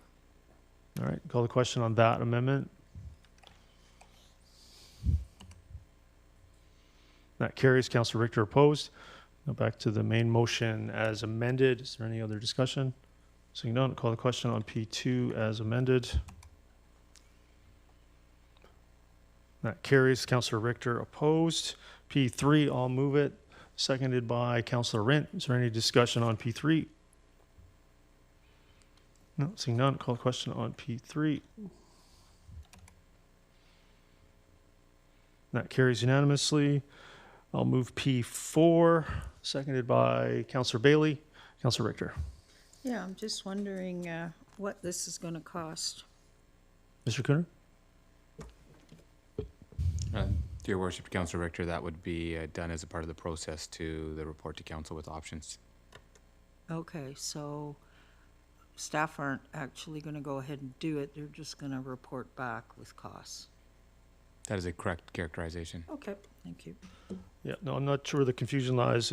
Council directs staff to report to council with options. Councillor Ferguson, go ahead. Yeah, so I think it's great, the World Cup coming and an opportunity for a little bit of a party and whether they call it a tailgate party or something, and maybe, if I may, through the chair, through the process, will you be considering sponsors and things like that that might help to make the party a bit better, if I may, through a chair? Councillor Ferguson, through your worship, I think our first step is going to be to get in touch with the organizers of the World Cup locally and look at any options or restrictions or considerations they have, and then we'll go from there. So if we can do local sponsorship, definitely we'll take a look at it, but we might be restricted from. Well, I volunteered to put in my first 20 hot dogs to the group. Councillor Bailey? I've got to ask, is this the World Cup of soccer or lacrosse? Because the World Cup of lacrosse follows the World Cup of soccer, but I'm assuming it's soccer. It is. Yeah. Seeing no discussion, I'll call the question on P4. That carries unanimously. I'll move P5, seconded by Councillor Ferguson. Councillor Richter. Yeah, I'm curious as to why this is being done.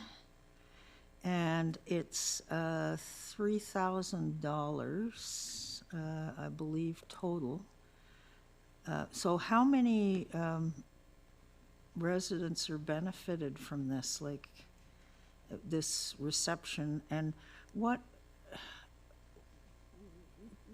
kind of reception is it? Like, will we be providing food and beverages or what? Like, It's a sponsorship that goes directly to scholarships. okay, so how many students will benefit from these scholarships? I'd have to get back to you on that. I can certainly put you in touch with them as well, and you can ask them directly. Happy to do that. No, you have a motion here. I'm going to vote no for it unless I get some answers to my questions.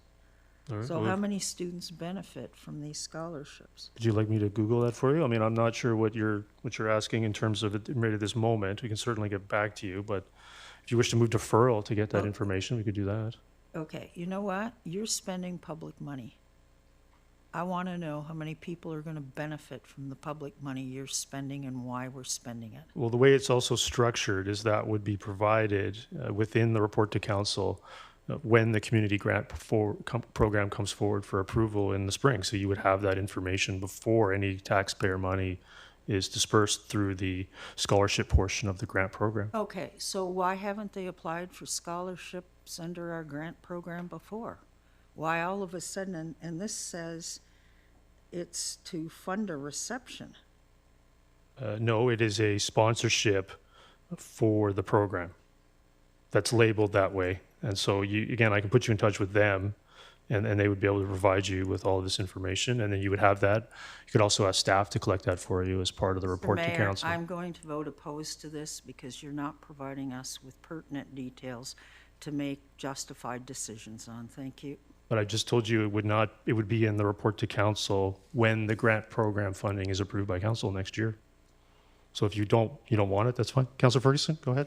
Well, yeah, it's the SASE Awards have been around for a number of years. This is just providing an opportunity for the help out the reception. It's usually held at the theater and at the Fort School. And, you know, the information on SASE Awards, I think, is available either online, and certainly we can provide that, or the council provide that. I know that I have attended many times, and it's, I think, it's for young people, youth, students, young people, and to encourage and support many of the initiatives they do. And it's kind of a semi-competitive because they have to apply to be there, and then they have to be interviewed. And one of the things I believe is public speaking. Another one is science. Another one I think involved with recreational and sport and volunteer. And a lot of it's involved with international relations and also volunteering and how that all fits together. And they have a criteria. And it's a very, very positive thing, supporting youth and youth programs. And I don't think we have to go into detail to explain youth and youth programs and how youth are involved in the community.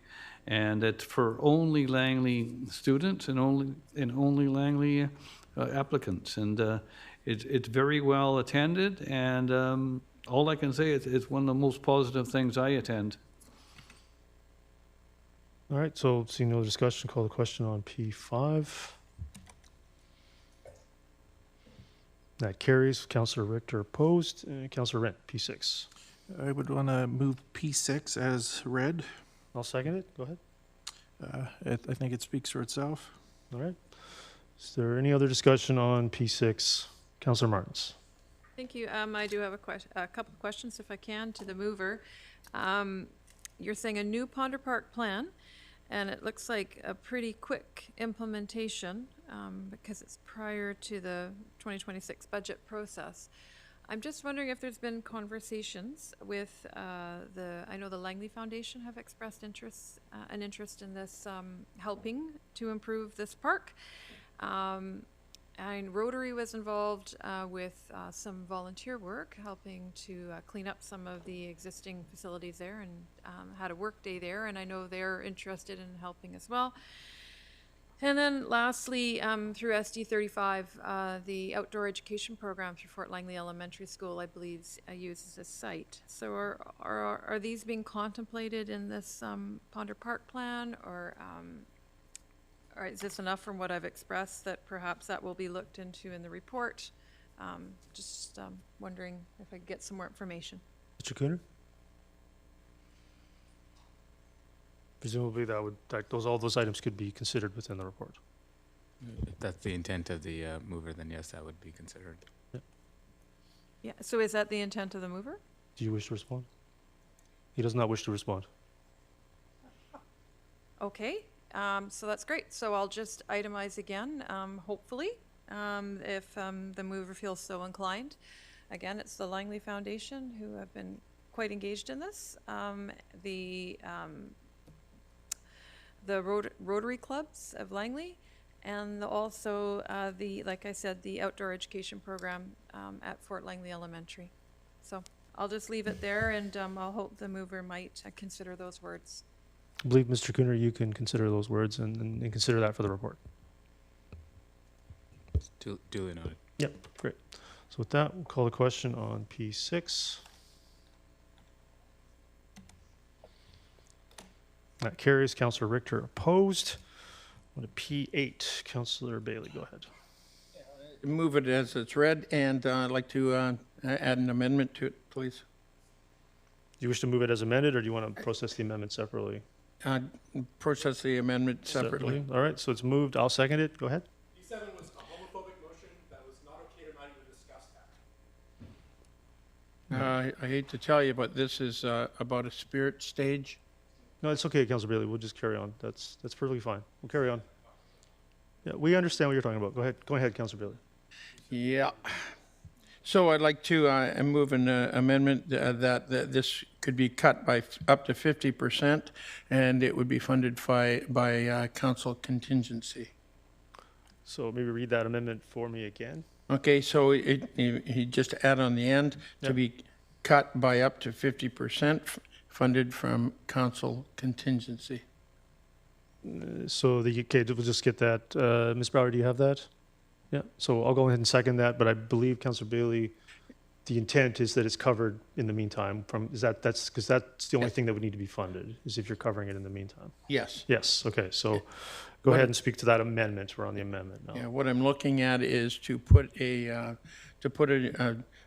cost to it, because it will vary for different things like fields or the spirit stage or that, because sometimes I see the spirit stage and fields and other amenities of the township are costing legitimate contributors to the community by the events that they hold and sponsor. I don't like to see especially nonprofits and charities absorbing costs that we're incurring on them. So by cutting up to 50% on the usage of our facilities and that, we can help them out. Councillor Richter? Yeah, perhaps the mover could give us some sort of an indication as to who or what these charitable or nonprofit groups are. We're on the amendment at the moment, so we're just trying to dispose of that, and then we can come back to that on the main motion if that works for you. This is to fund it in the meantime. Well, no, I'd like to know who's going to be the beneficiary of this. Because somebody's going to be a beneficiary if the fees are cut by 50% and funded from council contingency. Yeah, I think it specifies here support events or organizations. Assuming it probably could have said something along the lines of nonprofit. Those are typically the people putting on events. We can certainly get that clarified. Councillor Bailey, go ahead. Yeah, I would be looking at things like Rotary when they hold Rib Fest, or the Jazz Festival when they use the Spirit Stage. Those are both very significant events in the township that I would like to help both those organizations by reducing their costs. And do they need to have their costs reduced? Because this is the first that I've ever heard that either organization has a problem with the funding. Councillor Richter, if that's your position, you would vote against the motion. Councillor Martins, go ahead. Thank you. I'm a little confused when I'm looking at the Schedule 1 Parks Fees and Charges bylaw number 2007 as amended. On the second page of that bylaw, the fee type says spirit stage fee, and we do already have in that bylaw different rates depending on whether it's commercial, private, or nonprofit. So then we already have established a discounted rate for nonprofits for first day and additional day. So I feel like we already have that in our bylaw. If I could get some clarification on why we are moving this. Yeah, no, I think just kind of answered already. I think if Councillor Bailey has inferred that he's looking to reduce it further. By how much? 50%, I believe, is what's stated in the amendment. That's the amendment we're on right now. Yes, okay, because they're already at 50%. Yeah, so they would go 50% further. Yeah, they're less than 50%. So again, if you don't support it, you wouldn't vote for it. No, I'm just asking because again, I'm not aware of any communications coming to council complaining about the discounted rate. That's why I'm asking. So, that's all. All right, Councillor Bailey? We're on the amendment still, right? Yes. Yeah, go ahead. That, to reply to Councillor Martins, yes, I've been approached by both of these organizations and other ones, like the Seamus Stroll, when they have to pay rentals on parks and that kind of stuff. I have been approached by both of them, and I'm sorry that they don't feel they should approach you, but they have approached me. All right, so I think we're going to call the question on the amendment. P8 amendment. And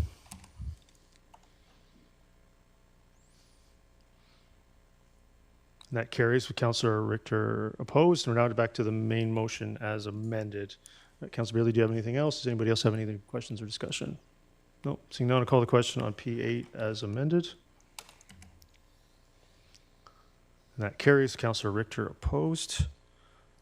Councillor Pratt, go ahead. Yeah, thank you. P9 traffic calming at 213 Street and 91 Avenue, James Kennedy Trail. I'll move that as written. Seconded by Councillor Rent. Go ahead. Yeah, thank you. This was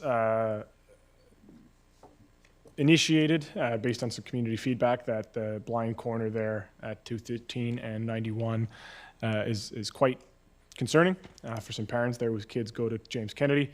And so the idea is to sort of take another phased approach like we have on Walnut Grove Drive, where we can put in, hopefully, relatively quickly, some minor speed cushions to limit the speed of traffic going around that corner, and then look at the feasibility of some more improvements going forward. All right, seeing no other speakers, call the question on P9. That carries. Councillor Richter opposed. Councillor Pratt. P11. Yeah, thank you. Again, this came out of some conversation with... Let's get this moved. Oh, yeah, right? sorry. Moved, and I'll second it. Go ahead. Thank you. Yeah, this came out of conversation with some business owners in the area regarding time-limited parking along Willoughby Town Center Drive. Obviously, the private parking lots within the Willoughby Town Center area have that already, and this would make it cohesive across the entire area. Great. Seeing... Oh, there we go. Councillor Martins. Yeah. If I could ask through the chair to the mover, the second part of this motion is that council hereby rescinds council policy 05117, time restricted parking effective immediately. And as I understand from reading the council package, this is a policy applied across much greater than the first part of the motion is referring to. And I'm just wondering the reason for removing the policy in its entirety. Yeah. Go ahead, Councillor Pratt, if you wish to answer. Yeah, thank you, Your Worship. I simply just think that the policy isn't required, and so that's why I've moved it. Okay, I'd like to move division of this motion. Yeah, okay, go ahead. Is there a seconder to division? Seconded by Councillor Richter. Yeah, go ahead. Yeah, so I fully support Councillor Pratt. The first half of this motion about the time-limited parking, I have experienced that firsthand, the difficulty in trying to find parking in that complex. So I'm very supportive of that.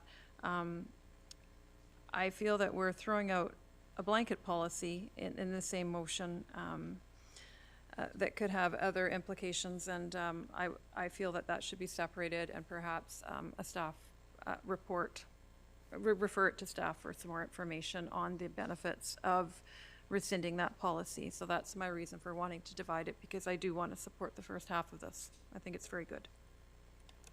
All right, so we'll call the question on division. Division is defeated with Councillor Pratt, Councillor Rent, Mayor Woodward, Councillor Bailey, Councillor Ferguson opposed. Is there any other discussion on P11? Yeah, I like P11. I appreciate this. After this was filed, I did talk to a merchant who has a business there and talked about a number of issues that they're having, various reasons why. I think this is a bit overdue, actually. And then the first part actually contradicts what's in the policy in regarding to another balloting process. So I think they have to go together, and I believe that's why it's being rescinded, which makes sense to me. So we'll call question on P11.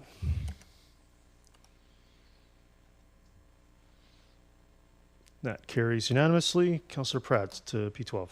Yeah, thank you. School and park sites in Brookswood Fernridge. I'll move it as written. I'll second it. Is there? Go ahead. Yeah, this again has come out of some consultation that I've sort of undertaken, and I think it's the right direction for Brookswood Fernridge. Councillor Victor? Yeah, well, I'd like to ask if the school board has been consulted on this particular motion. Did it come from the school board? Is this something that they want? And if they haven't been consulted on it, I'd like to move referral to the school board for their input. Okay, we can come back to you, Councillor Pratt. Oh, I was just going to respond. Go ahead. Yeah, I think the reality is that we have the specific locations of school and park sites designated in the NP, and we know where the school is going to go. And I think that clarification for the development community is an asset, and I don't see why those schools are not considered as openly designated and secure. We're gonna come back to Councillor Richter, process this referral. Go ahead, Councillor Richter. Oh, okay. I'd like to refer this motion to the school board for input prior to disposing of it. Is there a seconder to this? Seconded by Councillor Martins. Is there? Go ahead, Councillor Richter. Yeah, I mean, we don't run the school board, but some of these motions that we've dealt with today sure is putting the school board in a very awkward position without proper consultation. We've always properly consulted them in the past. I don't see why we would do this without getting their consultation here. So I just think we should show respect to them and consult them. Councillor Ferguson? Mr., if I may, through a chair to staff, is it not true that we as a municipal authority secure the lands for school district? I mean, imagine during the course there's some discussion with the school board, if I may, through a chair?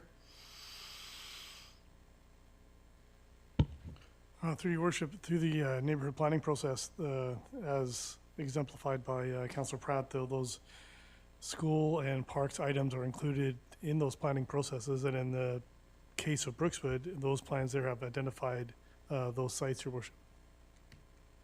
Yeah, so I mean that's, I think we've been doing it for as long as I can remember, and I think the only part that the school district gets involved, they're happy to get a school, and I'm sure there's some involvement, but we purchase the land and we put the zoning process in place. It's always been that way, and I'm surprised that you know, the rest of the council were kind of wondering about that as well. Councillor Pratt?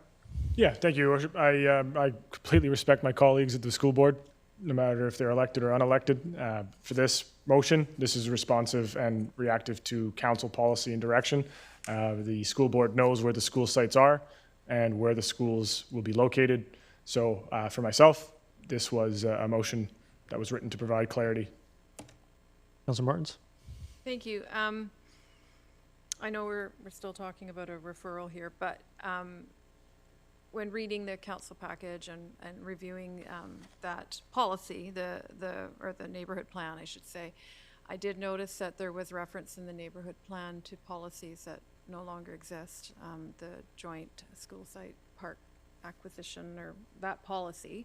So I can see that this needs to be amended in line with our current policies. And I'm just curious if staff may already be having those conversations with the school district because of that change when we remove that policy, if those conversations are already underway, if I may, through the chair.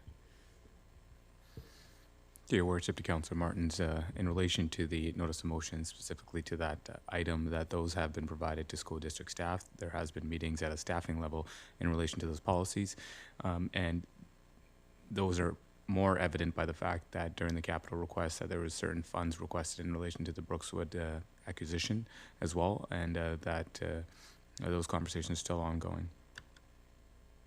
Okay, so then the point of, okay, so that's fine. I appreciate that those conversations are ongoing. So I'm just trying to understand better the point of the I guess it is actually on the main motion, so I can wait till we vote on the referral. Right, so seeing no discussion. I mean, I'm referring this to the school district. I mean, it may reflect just not fully understanding the process. So these are internal processes for prerequisites for development to occur, which is a Township of Langley process and a Township of Langley responsibility. And again, I'll repeat, in terms of openly designated school and park sites in neighborhood plans in direct consultation with the school district, we do more for the school district than any other municipality in the province of British Columbia. So with that, I'm going to call the question on the amendment. Referral, yes. All right. Referral, P12. Yep.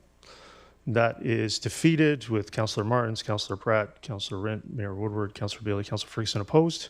So now back to the main motion, Councillor Pratt. We'll just go to Councillor Martins. Councillor Martins, go ahead. Yeah, thank you. So I just want to go back to my earlier comments then, because that policy no longer exists. I'm just wondering if the neighborhood plan is requiring an amendment as part of this as well, because it's referencing policies that are no longer in play. I don't know. Yeah, I think technically that policy is suspended, not rescinded. Okay. So I think technically it still exists, but it's in flux, and I think it could be addressed with these amendments to clean up some of that inconsistency with other decisions. Okay, thank you. Mr. Cooner, you make a note of that? Yeah, we'll review that item. And I believe the Parkside program is still under review and consideration by staff. That is correct. Yeah, the specifics of how it's implemented, yeah. So with that, seeing no other speakers, call the question on P12. That carries with Councillor Richter opposed. Is there any other business? Councillor Richter. Yeah, I have a question, and I wonder if we could get a report from staff on it if needed. Maybe it could be. I noticed on social media that the Langley Night Market, in consultation with Tourism Langley and the Fort Langley Project, is being re-implemented on August 15th, 2025.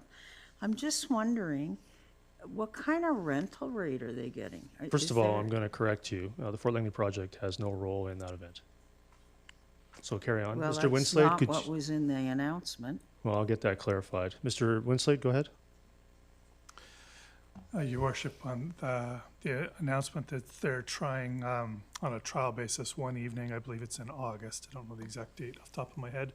It is a partnership between Tourism Langley and the Langley Event Center primarily, with some other community volunteers.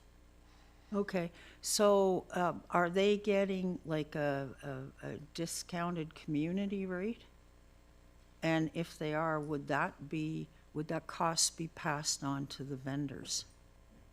That they're being treated like many other events, and including some other markets that take place at the event center. So I don't know off the top of my head, what percentage discount that is, but it's done in partnership together.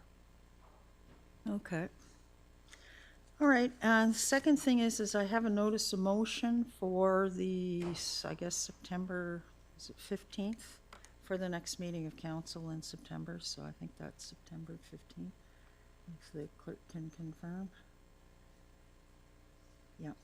All right, so going forward, that all interested members of council, regardless of gender or political affiliation, be permitted to attend the annual LMLGA FCM UBCM AGM conferences. That is my notice of motion. Councillor Ferguson?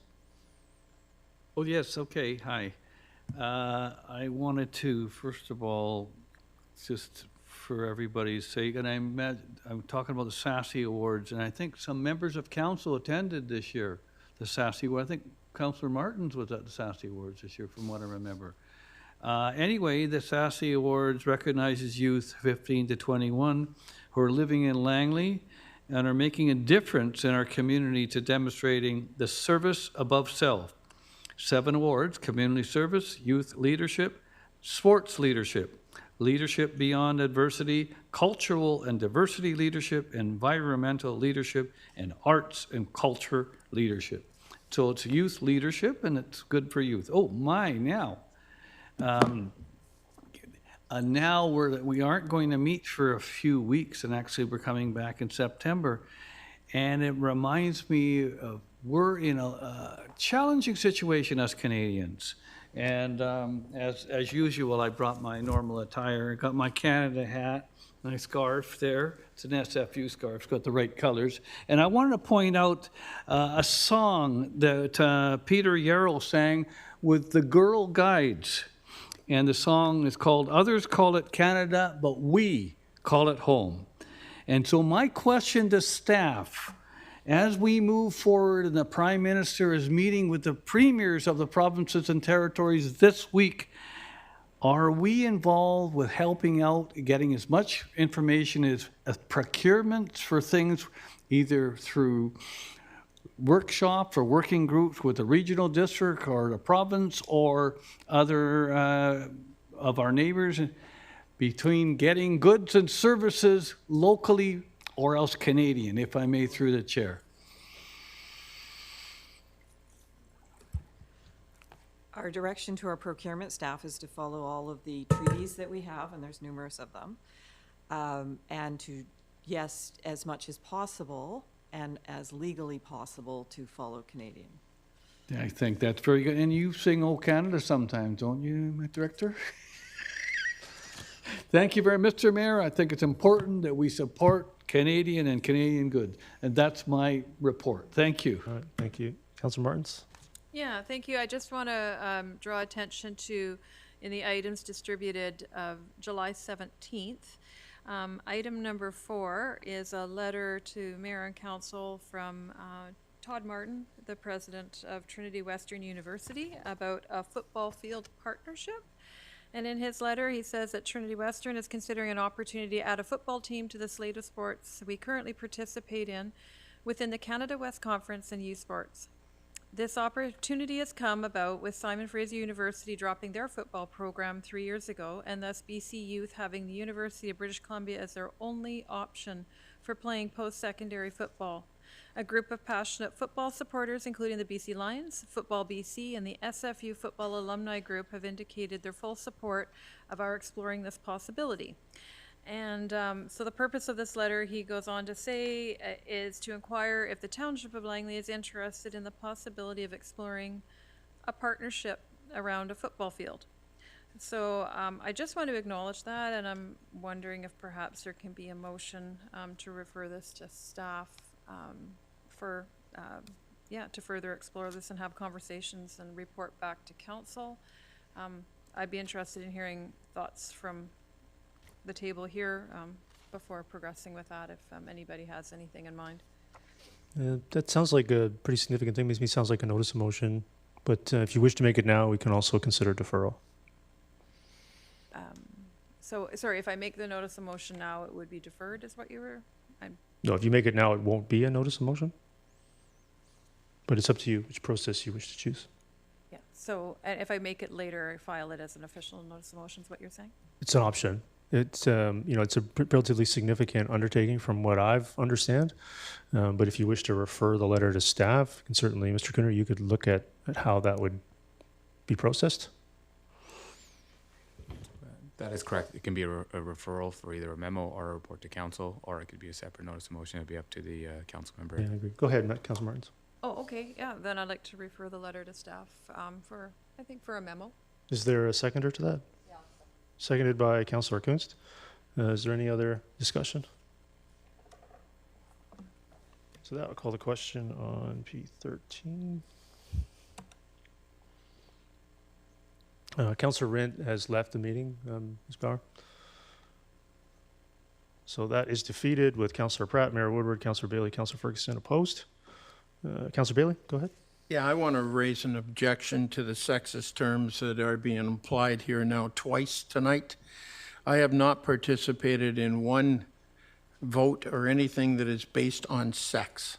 And that is a direct implication that especially came from the last notice of motion from Councillor Richter.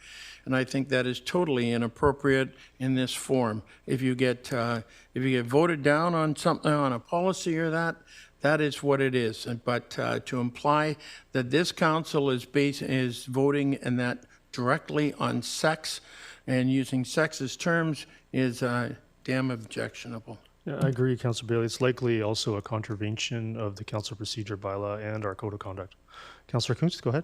Yeah, I would just like to, I just want people just to highlight that I was, wanting to share that I'm going to UBC and I'm paying for it. And that was it. So.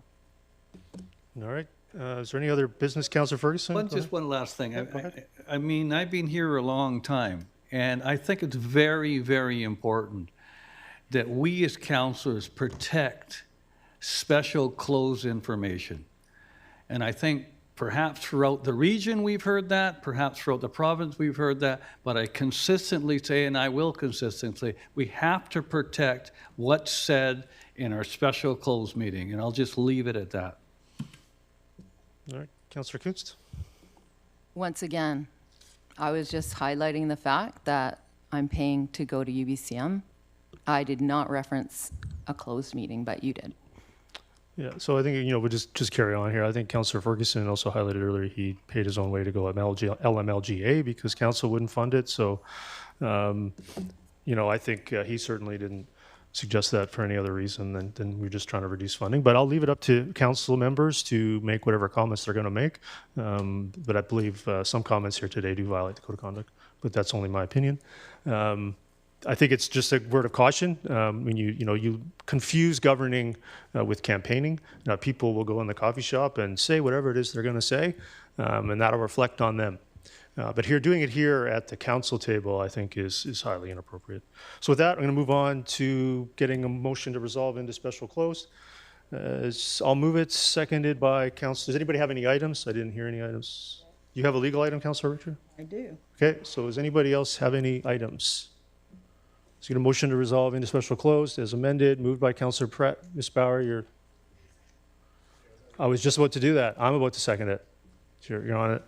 Any discussion? All those in favor? Opposed? And that's carried. Get a motion to terminate. Moved by Councillor Bailey, seconded by Mayor Woodward. All those in favor? Opposed? And that's carried. Thank you.